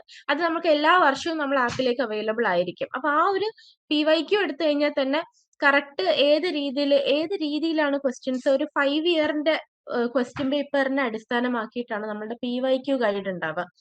അതിൽ ഏതൊക്കെ ക്വസ്റ്റ്യൻസ് ആണ് ഫോക്കസ് ചെയ്യേണ്ടത്, ഏതൊക്കെയാണ് കൂടുതൽ റിപ്പീറ്റ് ആയിട്ട് ചോദിക്കുന്നത്, ഏതൊക്കെയാണ് കൂടുതൽ മാർക്കിന് ചോദിക്കുന്നത്, അങ്ങനെ പല രീതിയിൽ ഡിസ്ക്രൈബ് ചെയ്തിട്ട് കൊടുത്തിട്ടുണ്ടാവും. അപ്പം നമുക്ക് ടഫ് കൺസെപ്റ്റ് ഒക്കെയാണ്, നമുക്ക് ചില ബുക്ക് വായിച്ച് എനിക്ക് ചിലപ്പോൾ മനസ്സിലാവുന്നില്ല എന്നുണ്ടെങ്കിൽ നമ്മൾ എന്ത് ചെയ്യുക, ഈ ഹെൽപ്പ് ബുക്ക് അഥവാ വാൻ നോട്ടിന്റെ സഹായം തേടുക. കാരണം അതിൽ നമ്മൾ ഈ ബുക്സിലുള്ള കാര്യങ്ങൾ കുറച്ചുകൂടി സിംപ്ലിഫൈ ചെയ്തിട്ട് കുറച്ചുകൂടി സിമ്പിൾ ആയിട്ടുള്ള ഡെഫിനിഷൻസ് പിന്നെ വിത്ത് ഡയഗ്രാം ഒക്കെ ഡിസ്ക്രൈബ് ചെയ്തിട്ടുണ്ടാകും. അത് വെച്ച് നമുക്ക് പഠിക്കാൻ പറ്റും. അത് വെച്ച് നമുക്കൊരു കൺസെപ്റ്റ് ക്ലാരിറ്റി കിട്ടും. ഒരുപാട് എഴുതാനുള്ള കാര്യങ്ങളല്ലാണ്ട് നമ്മൾ ആ ഒരു കൺസെപ്റ്റ് എന്താണെന്ന് മനസ്സിലാവുന്നില്ലെങ്കിൽ ഇതുപോലെ നമ്മൾ ആ ഒരു വാൻ നോട്ട് നോക്കിക്കഴിഞ്ഞാൽ എന്താണ് അതെന്ന് നമുക്ക് മനസ്സിലാക്കാൻ പറ്റും കൺസെപ്റ്റ്. അങ്ങനെയാണ് നമുക്ക് കുറച്ച് ഇഗ്നോ എക്സാംസ് എഴുതാൻ ഏറ്റവും എളുപ്പം, മനസ്സിലാക്കിയിട്ട് എഴുതുന്നതാണ് അല്ലെ. ഈ ബൈഹാർട്ട് പഠിച്ച് എഴുതുന്നതിനെക്കാട്ടി നമ്മളുടെ സബ്ജക്റ്റ് എന്ന് പറയുന്നത് കാര്യം മനസ്സിലാക്കണം, എന്നാലാണ് നമുക്ക് കൂടുതൽ എന്താണ് പ്രാക്ടിക്കൽ ഓറിയന്റഡ് എക്സാമ്പിൾസ് ഒക്കെ വെച്ചിട്ട് നമുക്ക് എഴുതാൻ പറ്റും. അത് നമ്മളുടെ സൈക്കോളജിയുടെ ഒരു പ്രത്യേകതയാണ്. ഓക്കെ, ഇനി റെക്കോർഡഡ് ലെക്ചേഴ്സ് എന്ന് പറയുന്നത് നമ്മളൊരു ക്ലാസ് സ്റ്റാർട്ട്, ഇപ്പൊ നിങ്ങൾ ഇന്ന് ക്ലാസ് സ്റ്റാർട്ട് ചെയ്യാണ്, ഇന്ന് നിങ്ങൾ പഠിക്കാൻ തുടങ്ങുകയാണ്. അപ്പൊ നിങ്ങൾ എന്ത് ചെയ്യുക, ആദ്യം റെക്കോർഡഡ് ലെക്ചർ ആണ് പഠിക്കുന്നത് നോക്കുന്നത്. അല്ലെങ്കിൽ പഠിച്ചു കഴിഞ്ഞ് റിവൈസ് ചെയ്യാൻ വേണ്ടി, ഒരു യൂണിറ്റ് റിവൈസ് ചെയ്യാൻ വേണ്ടിയിട്ടാണെങ്കിലും ഇങ്ങനെ നമ്മൾ റെക്കോർഡഡ് ക്ലാസ്, റെക്കോർഡഡ് ലെക്ചേഴ്സ് ആണ് നോക്കുക. അതുപോലെ തന്നെ ഈ 1.25 ഇട്ടിട്ട് നമുക്ക് കാണാം, സമയമില്ല എന്നുണ്ടെങ്കിൽ അല്ലെ. കീവേഡ്സ് നമുക്ക് പോസ് ചെയ്തിട്ട് ഇമ്പോർട്ടൻസ് കീവേഡ്സ് ഒക്കെ നമുക്ക് വേണേൽ നോട്ട് ചെയ്തെടുക്കാം. ഇനി ഇല്ല എന്നിട്ട് നമുക്ക് ഡൗട്ട് തീരുന്നില്ല എന്നുണ്ടെങ്കിൽ ലൈവ് സെഷൻസ് നമുക്കുണ്ടല്ലോ, അത് വെച്ച് നോക്കാം. അല്ലാന്നുണ്ടെങ്കിൽ നമ്മളുടെ മെന്റേഴ്സ് അല്ലെങ്കിൽ നമ്മുടെ LSCയുടെ അടുത്ത് നമുക്ക് ചോദിക്കാം, ഈ ഒരു കാര്യങ്ങൾ എന്താണ് എനിക്ക് മനസ്സിലായിട്ടില്ല എന്നുള്ളത് അവരുടെ അടുത്ത് ഹെൽപ്പിന് വേണ്ടി ചോദിക്കാം. പിന്നെ ഈ ഞാൻ നേരത്തെ പറഞ്ഞ വാല്യൂ ആഡഡ് നോട്ട്സ് അല്ലേ, അതെന്ന് പറഞ്ഞു കഴിഞ്ഞാൽ വളരെ ക്ലിയർ ആയിട്ട് എക്സാം റെഡി എക്സ്പ്ലനേഷൻസ് ആയിരിക്കും. ഷോർട്ട് എക്സാമ്പിൾസ് ഒക്കെ വെച്ച് വളരെ കീവേഡ്സ് ഒക്കെ എടുത്തിട്ട് ഒരു ചെറിയ രീതിക്ക് ആ ഒരു കാര്യത്തിനെ മനസ്സിലാക്കി തരുന്ന ഒരു കാര്യമാണ് ഹെൽപ്പ് ബുക്ക് എന്ന് പറയുന്നത്, വാൻ നോട്ട്സ് എന്ന് പറയുന്നത്, വാല്യൂ ആഡഡ് നോട്ട്സ്. പിന്നെ നമ്മളുടെ എക്സാം PD അല്ലെങ്കിൽ എക്സാം സ്പെഷ്യൽ ഗൈഡ് അല്ലെ, അതെന്ന് പറയുന്നത് ഈ ഒരു എക്സാംസിനെ നമ്മൾ അപ്രോച്ച് ചെയ്യണം. എക്സാമിന്റെ സമയം ആയി കഴിഞ്ഞാൽ ഏതൊക്കെ നമ്മൾ ഈ ഫോക്കസ് ഏരിയ എന്നൊക്കെ പറയുന്ന പോലെ ഏതൊക്കെ ഏരിയാസിനെ ഫോക്കസ് ചെയ്യണം. അപ്പൊ ഇതിൽ പറയുമ്പോൾ ഒരു 10 ഇമ്പോർട്ടന്റ് ക്വസ്റ്റ്യൻസ് ഉണ്ടെങ്കിൽ അതിൽ റിപ്പീറ്റഡ് ആയിട്ട് വന്ന ഒരു 10 ക്വസ്റ്റ്യൻസ് നമ്മൾ എടുത്തിട്ടുണ്ട്, അതിൽ 2 ക്വസ്റ്റ്യൻസ് ഫ്രീക്വന്റ് ആയിട്ട് വരുന്ന 2 ക്വസ്റ്റ്യൻസ് അതിനെ സ്റ്റാർ ചെയ്ത് വെക്കുക. എന്നിട്ട് നമ്മളത് പിന്നെ എന്തായാലും പഠിക്കുക, മേക്ക് ഷുവർ അത് പഠിച്ചിട്ടുണ്ട് എന്നുള്ളത്. അങ്ങനെയൊക്കെ നമുക്ക് എന്ത് ചെയ്യാൻ പറ്റും, ഈ എക്സാം സ്പെഷ്യൽ ഗൈഡിനെ യൂസ് ചെയ്യാൻ പറ്റും. അതൊക്കെ എൻഡ് ഓഫ് ദി സെഷൻ അല്ല, എൻഡ് ഓഫ് ദി ഇയർ നമ്മൾ എക്സാം എഴുതാൻ പോകുന്ന സമയത്തായിരിക്കും അതൊക്കെ ചെയ്യേണ്ടി വരുന്നുണ്ടാവുക. ഇപ്പൊ നമ്മൾ ഡീറ്റെയിൽ ആയിട്ട് പഠിക്കുകയാണ്, സിസ്റ്റമാറ്റിക് ആയിട്ട് പഠിക്കുകയാണ്. ഓക്കെ. പിന്നെ നമുക്കറിയാം, നമുക്ക് അസൈൻമെന്റ്സ് ഉണ്ട്, അസൈൻമെന്റ് എഴുതാനുണ്ട്. പക്ഷെ അസൈൻമെന്റിന്റെ ആൻസർ ബുക്കും നമ്മൾ ആപ്പിൽ ഉണ്ടാവും. ക്വസ്റ്റ്യന്റെ ഓരോ ക്വസ്റ്റ്യൻ പേപ്പറിന്റെയും ആൻസർ ബുക്ക് അവൈലബിൾ ആണ്. പക്ഷെ അത് നോക്കി അതേപോലെ പകർത്തി എഴുതാൻ പാടില്ല. അത് നമ്മളൊരു റഫർ ചെയ്യുന്ന രീതിയിൽ ഒരു റഫറൻസിന് വേണ്ടി മാത്രം യൂസ് ചെയ്യുക. എന്നിട്ട് എന്ത് ചെയ്യുക, നമുക്ക് കിട്ടുന്ന ടെക്സ്റ്റ് ബുക്ക് ഉണ്ടല്ലോ, നമ്മൾ ആ ടെക്സ്റ്റ് ബുക്കും നമ്മളുടെ ഈ ഒരു ഗൈഡ് ബുക്കും രണ്ടും കൂടി വെച്ചിട്ട് നമ്മളുടേതായ രീതിയിൽ അസൈൻമെന്റ്സ് എഴുതുക. ഓക്കെ. പിന്നെ നമ്മൾ നേരത്തെ പറഞ്ഞ പോലെ തന്നെ PYQ UA, previous year question paper ultimate analysis, അത് ആ ഒരു വീഡിയോവും നിങ്ങൾക്ക് കിട്ടും. അതിന്റെ പോലെ തന്നെ ആ ഒരു ഗൈഡും ആപ്പിൽ അവൈലബിൾ ആയിരിക്കും. അത് എന്തൊക്കെയാണെന്നുള്ളത് വെച്ച് കഴിഞ്ഞാൽ കഴിഞ്ഞ 5 വർഷത്തോളമുള്ള ഡിസംബർ ജനുവരിയിൽ വന്ന ക്വസ്റ്റ്യൻസിനെ അനലൈസ് ചെയ്തിട്ട് ആണ് അതിലുള്ള ആ ഒരു ഗൈഡിലുള്ള കണ്ടന്റ് ഉണ്ടാക്കിയിട്ടുണ്ടാവുക. അതിലൊരു പ്രഡിക്റ്റീവ് ക്വസ്റ്റ്യൻ പേപ്പർ ഒക്കെ ഉണ്ടാവും. ഓക്കെ. ലാസ്റ്റില് ആ പ്രൊഡക്റ്റീവ് ക്വസ്റ്റ്യൻ പേപ്പറിലുള്ള അധികവും എന്തായാലും എക്സാമിന് ചോദിക്കുന്ന കാണാറുണ്ട്. അതുപോലെ തന്നെ നമുക്ക് മെന്റർ ആൻഡ് കെയർ ഉണ്ട് അല്ലെ, മെന്റർഷിപ്പ് ഉണ്ട്. മെന്റർഷിപ്പിൽ വരുന്ന കാര്യങ്ങൾ എന്തൊക്കെയാന്ന് പറഞ്ഞു കഴിഞ്ഞാൽ ലൈവ് സെഷൻസ്. നമ്മൾ ഈ ഒരു ക്ലാസ് ലേൺ വൈസ് ആപ്പിൽ കാണുന്ന ക്ലാസ്സസിന് പുറമെ നമുക്ക് ലൈവ് സെഷൻസ് ഉണ്ട്. ലൈവ് ആയിട്ടുള്ള ക്ലാസ്സുകൾ, മെന്റേഴ്സിന്റെ ലൈവ് ക്ലാസ്സസ് ഉണ്ട്. അത് പിന്നെ അതിൽ നമുക്ക് ഒബ്ജക്റ്റീവ് മെയിൻ ആയിട്ട് നമുക്ക് നിങ്ങൾക്ക് എന്തെങ്കിലും ഡൗട്ട് ഒക്കെ ഉണ്ടെങ്കിൽ നമുക്ക് അതിൽ എല്ലാവരും കൂടെ ഉണ്ടല്ലോ, ചോദിക്കാം. അപ്പൊ എല്ലാവർക്കും കൂടെ അതൊക്കെ ഒന്ന് ഡിസ്കസ് ചെയ്യാം. അങ്ങനെയുള്ള കാര്യങ്ങളൊക്കെ ലൈവ് സെഷനിലുണ്ട്. പിന്നെ എക്സാം സ്പെഷ്യൽ ലൈവ് സെഷൻസും ഉണ്ട്. ഓരോ യൂണിറ്റിനും ഓരോ ബ്ലോക്കിനും ഈ ലൈവ് സെഷൻസ് ഉണ്ടാകും. ഓരോ പേപ്പറിനും എക്സാം സ്പെഷ്യൽ ലൈവ് സെഷൻസ് ഉണ്ടാകും. എക്സാം എടുത്തു കഴിഞ്ഞാൽ ബ്ലോക്ക് വൈസ്, യൂണിറ്റ് വൈസ് ഏതൊക്കെയാണ് ഏരിയാസ്, ഇമ്പോർട്ടന്റ് ഏരിയാസ് ഏതൊക്കെയാണ് വന്നിട്ടുള്ള ഏരിയാസ് എന്നുള്ള രീതിയിലൊക്കെ എക്സാം സ്പെഷ്യൽ ലൈവ് സെഷൻസ് ഉണ്ടാകും. അത് മെന്റർഷിപ്പിന്റെ അണ്ടറിൽ വരുന്ന സ്റ്റുഡൻസിനാണ് അത് ഉണ്ടാവുക കേട്ടോ. പിന്നെ മെന്റർ ആൻഡ് കെയറിൽ നമുക്കറിയാം IGNOU model exams. IGNOU exams നമ്മളിപ്പോ കുറെ അധികമായി എക്സാംസേ എഴുതാത്ത ആൾക്കാർ പലരും ഉണ്ടാവും. കുറച്ച് ഗ്യാപ്പ് കഴിഞ്ഞ് വന്ന ആൾക്കാരുണ്ടാവും. അവർക്കൊക്കെ വേണ്ടിയിട്ട് നമ്മൾ എക്സാമിന്റെ സമയത്ത്, എക്സാം അടുക്കുന്ന സമയത്ത് ഒരു മോഡൽ എക്സാം കണ്ടക്ട് ചെയ്യും. ഓക്കെ. അത് ആ ഒരു കോൺഫിഡൻസ് ഒക്കെ ഉണ്ടാവാൻ വേണ്ടിയിട്ടാണ്. പിന്നെ നമുക്ക് എക്സാം എടുത്തു കഴിഞ്ഞാൽ ഒരുപാട് കൺഫ്യൂഷൻസ് ഉണ്ടാവും. ഹാൾ ടിക്കറ്റ്, പിന്നെ രജിസ്ട്രേഷനുമായി ബന്ധപ്പെട്ട് ഒരുപാട് കൺഫ്യൂഷൻസ് ഉണ്ടാവും. ആ സമയത്ത് നമുക്ക് ഹെൽപ്പ് ഡെസ്ക് ഉണ്ട്, term and examination help desk ഉണ്ടാകും. പിന്നെ നമുക്ക് എന്തെങ്കിലും സ്ട്രെസ്, ഇതുപോലെ എക്സാം അടുത്ത് കഴിഞ്ഞാൽ ഉണ്ടാവുന്ന ഒരു ടെൻഷൻ, ഇങ്ങനെയൊക്കെ ഉണ്ടെങ്കിൽ നമുക്കൊരു ഹാപ്പിനെസ് അംബാസിഡർ ഉണ്ട് ഇവിടെ. ഒരു കൗൺസിലർ എന്നുള്ള രീതിയിൽ നമുക്ക് ഫുൾ ടൈം കൗൺസിലർ ആണ്. നമുക്ക് അവരുടെ അടുത്ത് സ്ലോട്ട് ബുക്ക് ചെയ്ത് കൗൺസിലിങ്ങിന് വേണ്ടിയിട്ട് പിന്നെ എന്താണ് ഇരിക്കാം. അതിനുള്ള ആളാണ് നമ്മളുടെ ഹാപ്പിനെസ് അംബാസഡർ എന്ന് പറയുന്നത്. അതിന്റെ ലിങ്കും മെന്റേഴ്സ് നിങ്ങൾക്ക് അയച്ചു തരും ചോദിച്ചു കഴിഞ്ഞാൽ. ഓക്കെ. പിന്നെ നമുക്കുള്ളത് EEP, ഇംഗ്ലീഷ് എൻറിച്ച്മെന്റ് പ്രോഗ്രാം. നമുക്ക് അറിയാം ഇഗ്നോ എക്സാംസ് നമ്മൾ ഇംഗ്ലീഷിൽ എഴുതേണ്ടതാണ്. ലാംഗ്വേജ് എത്രത്തോളം ഇമ്പോർട്ടന്റ് ആണ്. അതുകൊണ്ട് തന്നെ നമുക്ക് ലാംഗ്വേജ് പ്രാക്ടീസിങ്ങിന് വേണ്ടിയിട്ടുള്ള ഒരു പ്രോഗ്രാമാണ് ഇംഗ്ലീഷ് എൻറിച്ച്മെന്റ് പ്രോഗ്രാം എന്ന് പറയുന്നത്. അത് ക്ലാസ്സസ് ആപ്പിൽ അവൈലബിൾ ആണ്. ഓക്കെ. ദെൻ കരിക്കുലർ ഇവന്റ്സ് ഉണ്ട്. മറ്റ് പല ഇവന്റ്സ്, കരിയർ ഡെവലപ്മെന്റ് ഇനീഷ്യേറ്റീവ്സ് ഒക്കെ നമ്മൾ എന്താണ് കണ്ടക്ട് ചെയ്യാറുണ്ട്. നമ്മളിവിടെ ഒരു വെർച്വൽ പ്ലാറ്റ്ഫോം ആണെന്ന് മാത്രമേ ഉള്ളൂ. നമ്മൾ സാധാരണ റെഗുലർ കോളേജിൽ നടത്തുന്ന എല്ലാ പരിപാടികളും അതിലേക്കാൾ പരിപാടികൾ നമ്മൾ ഇവിടെ നടത്താറുണ്ട്. ഓണം പരിപാടി ഉണ്ടാവും, ക്രിസ്മസ് ഉണ്ടാവും, മെന്റൽ ഹെൽത്ത് ഡേ ഉണ്ടാവും. എല്ലാ ഡേയ്സും നമ്മൾ ഇവിടെ സെലിബ്രേറ്റ് ചെയ്യാറുണ്ട്. അപ്പൊ എല്ലാവരും എല്ലാത്തിലും പാർട്ടിസിപ്പേറ്റ് ചെയ്യണം. അതാണ് ഇവിടെ ഒരു കാര്യം. ഓക്കെ. നമുക്ക് ടൈം ടേബിൾ ഉണ്ടാവും. നമ്മൾ എങ്ങനെയാണ് ഇത്രക്കാരം കണ്ടന്റ് പഠിച്ച് തീർക്കുക എന്നുള്ളത് ഒരു കൺഫ്യൂഷൻ ഉണ്ടാവും എല്ലാവർക്കും. അപ്പൊ നമുക്കൊരു ടൈം ടേബിൾ ഉണ്ടാവും. നമ്മൾ ഈ ടൈം ടേബിൾ ഈ സെഷൻ കഴിഞ്ഞ ലാസ്റ്റിൽ ഇപ്പം ഷെയർ ചെയ്ത് തരാം. ഈ ടൈം ടേബിൾ വെച്ചിട്ടാണ് നമ്മൾ പഠിക്കേണ്ടത്. ഓക്കെ. പിന്നെ നമുക്കറിയാം എല്ലാ സെഷനിലും ഉള്ളതുപോലെ ഈ സെഷനിലും നമുക്ക് ആക്ഷൻ ടാസ്ക് ഉണ്ട്. നമ്മൾ ഫസ്റ്റ് സെഷനിലും സെക്കൻഡിലും തേർഡിലും ഒക്കെ ആക്ഷൻ ടാസ്ക് ഉണ്ടായിരുന്നു. അതുപോലെ തന്നെ ഈ സെഷനിലും ആക്ഷൻ ടാസ്ക്. ഇപ്പം പുതിയ വന്ന് ജോയിൻ ചെയ്ത ആൾക്കാരുടെ അടുത്ത് ആക്ഷൻ ടാസ്ക് എന്ന് പറഞ്ഞു കഴിഞ്ഞാൽ ഓരോ സെഷനിലും നിങ്ങൾ at the end of the session നിങ്ങൾ എന്താണ് നമ്മൾ ഈ സെഷനിൽ മനസ്സിലാക്കിയത് എന്ന് അറിയാൻ വേണ്ടിയിട്ടുള്ള ഒരു ഹോംവർക്ക് പോലെയുള്ള പരിപാടിയാണ്. അത് നിങ്ങൾ ചെയ്യണം. അതൊരു ഗൂഗിൾ ഫോം ആണ്. അത് ചെയ്തിട്ട് നിങ്ങൾ മെന്ററിന്റെ അടുത്ത് ഒന്ന് അപ്ഡേറ്റ് ചെയ്താൽ മതിയാവും. ഓക്കെ. അത് ഈ ഗൂഗിൾ ഫോം നിങ്ങൾക്ക് അയച്ചു തരുന്നുണ്ടാവും. അപ്പൊ നമ്മൾ ഈ ഒരു സെഷനിൽ പറഞ്ഞ കാര്യങ്ങൾ ജസ്റ്റ് ഒന്ന് റീക്യാപ്പ് ചെയ്യുന്ന സമയത്ത് നമ്മൾ പ്രോഗ്രാമിനെ പറ്റിയും കോഴ്സ് എന്താണ്, ബ്ലോക്ക് വൈസ് യൂണിറ്റ് വൈസ് കാര്യങ്ങൾ കണ്ടന്റുകൾ ഫുൾ ആയിട്ട് എക്സ്പ്ലെയിൻ ചെയ്തിട്ടുണ്ട്. മാപ്സ് അല്ലെ, mapped unit recorded help book, exam pedia, assignment guide, ഇങ്ങനെയുള്ള കാര്യങ്ങളൊക്കെ ഉണ്ട് എന്നുള്ളത് നിങ്ങൾ മനസ്സിലാക്കിയിട്ടുണ്ട് എന്ന് വിശ്വസിക്കുകയാണ്. പിന്നെ നമ്മളെ ടൈം ടേബിൾ ഉണ്ട്. എന്തായാലും നിങ്ങൾ ഇത്രയും നേരം നമ്മൾ കേട്ടതിന്, ലിസൺ ചെയ്തതിന്, മനസ്സിലാക്കിയതിനും താങ്ക് യു സോ മച്ച്. ഞാൻ എനിവേ നിങ്ങൾക്ക് ആക്ഷൻ ടാസ്കും ടൈം ടേബിളും കാണിച്ചു തരാം. ഇന്ന് മുതൽ നമ്മൾ പഠിക്കാൻ തുടങ്ങും. ഇതിന്റെ PDF നിങ്ങൾക്ക് അയച്ചു തരും കേട്ടോ. ഇത് ജസ്റ്റ് ഞാനൊന്ന് പരിചയപ്പെടുത്തി തരുന്നതാണ്. ഇതിലിപ്പോ lesson 1 personality theories and assessment എന്ന് പറയുന്ന MPC 003 അതാണ് നമ്മൾ ഇന്ന് മുതൽ പഠിക്കേണ്ടിയിരിക്കുന്നത്. അപ്പൊ അതിൽ ലെസൺ 1ഉം ലെസൺ 2ഉം കണ്ട 12 ഓഗസ്റ്റ് ലാണ് ഇന്ന് പഠിക്കേണ്ടതാണ് ഈ ലെസൺ 1ഉം ലെസൺ 2ഉം. അപ്പോൾ ഈ ലെസൺ 1 ലെസൺ 2 നിങ്ങൾ പഠിക്കുന്ന സമയത്ത് അതിന്റെ വാൻ നോട്ട്സും നോക്കണം. അതിന്റെ കൂടെ ഒരു ഒബ്ജക്റ്റീവ് ടെസ്റ്റും വരുന്നുണ്ട്, അതും കൂടെ നിങ്ങൾ നോക്കണം. ഓക്കെ, അപ്പൊ ആ ടെസ്റ്റ് അറ്റൻഡ് ചെയ്തിട്ട് അതിന്റെ സ്കോർ നിങ്ങളൊന്ന് മെന്ററിന് അയച്ചു കൊടുക്കുകയും ചെയ്യണം. അപ്പൊ ഇങ്ങനെയുള്ള കാര്യങ്ങളാണ് നമ്മൾ ഈ ഫസ്റ്റ് ടാസ്ക് എന്നുള്ള രീതിയിൽ ചെയ്യേണ്ടത്. ഇത് എല്ലാ ദിവസവും നോക്കിയേ 13 സമയത്ത് ലെസൺ 3 ആൻഡ് ലെസൺ 4. അങ്ങനെ നമുക്ക് ഈ ലെസൺ 8 വരെ end of the block, first block മൊത്തം നമ്മൾ 15-ാം തീയതി കംപ്ലീറ്റ് ചെയ്യും പഠിച്ചിട്ട്. എന്നിട്ട് നമുക്ക് അതിന്റെ ലൈവ് സെഷൻസ് ആണ് വരുന്നത്. ഓക്കെ, അതിന്റെ ലൈവ് സെഷൻസ് വരുന്നത് നോക്കിയാൽ 16-ാം തീയതി മുതൽ അതിന്റെ ലൈവ് സെഷൻസ് ഓരോ ബ്ലോക്ക് കഴിയുമ്പോൾ നിങ്ങൾക്ക് ഈ യെല്ലോ കളറിൽ കാണുന്നത് അതിന്റെ ലൈവ് സെഷൻസ് ആണ്. ആ ഒരു ബ്ലോക്കിന്റെ ലൈവ് സെഷൻസ് വരും.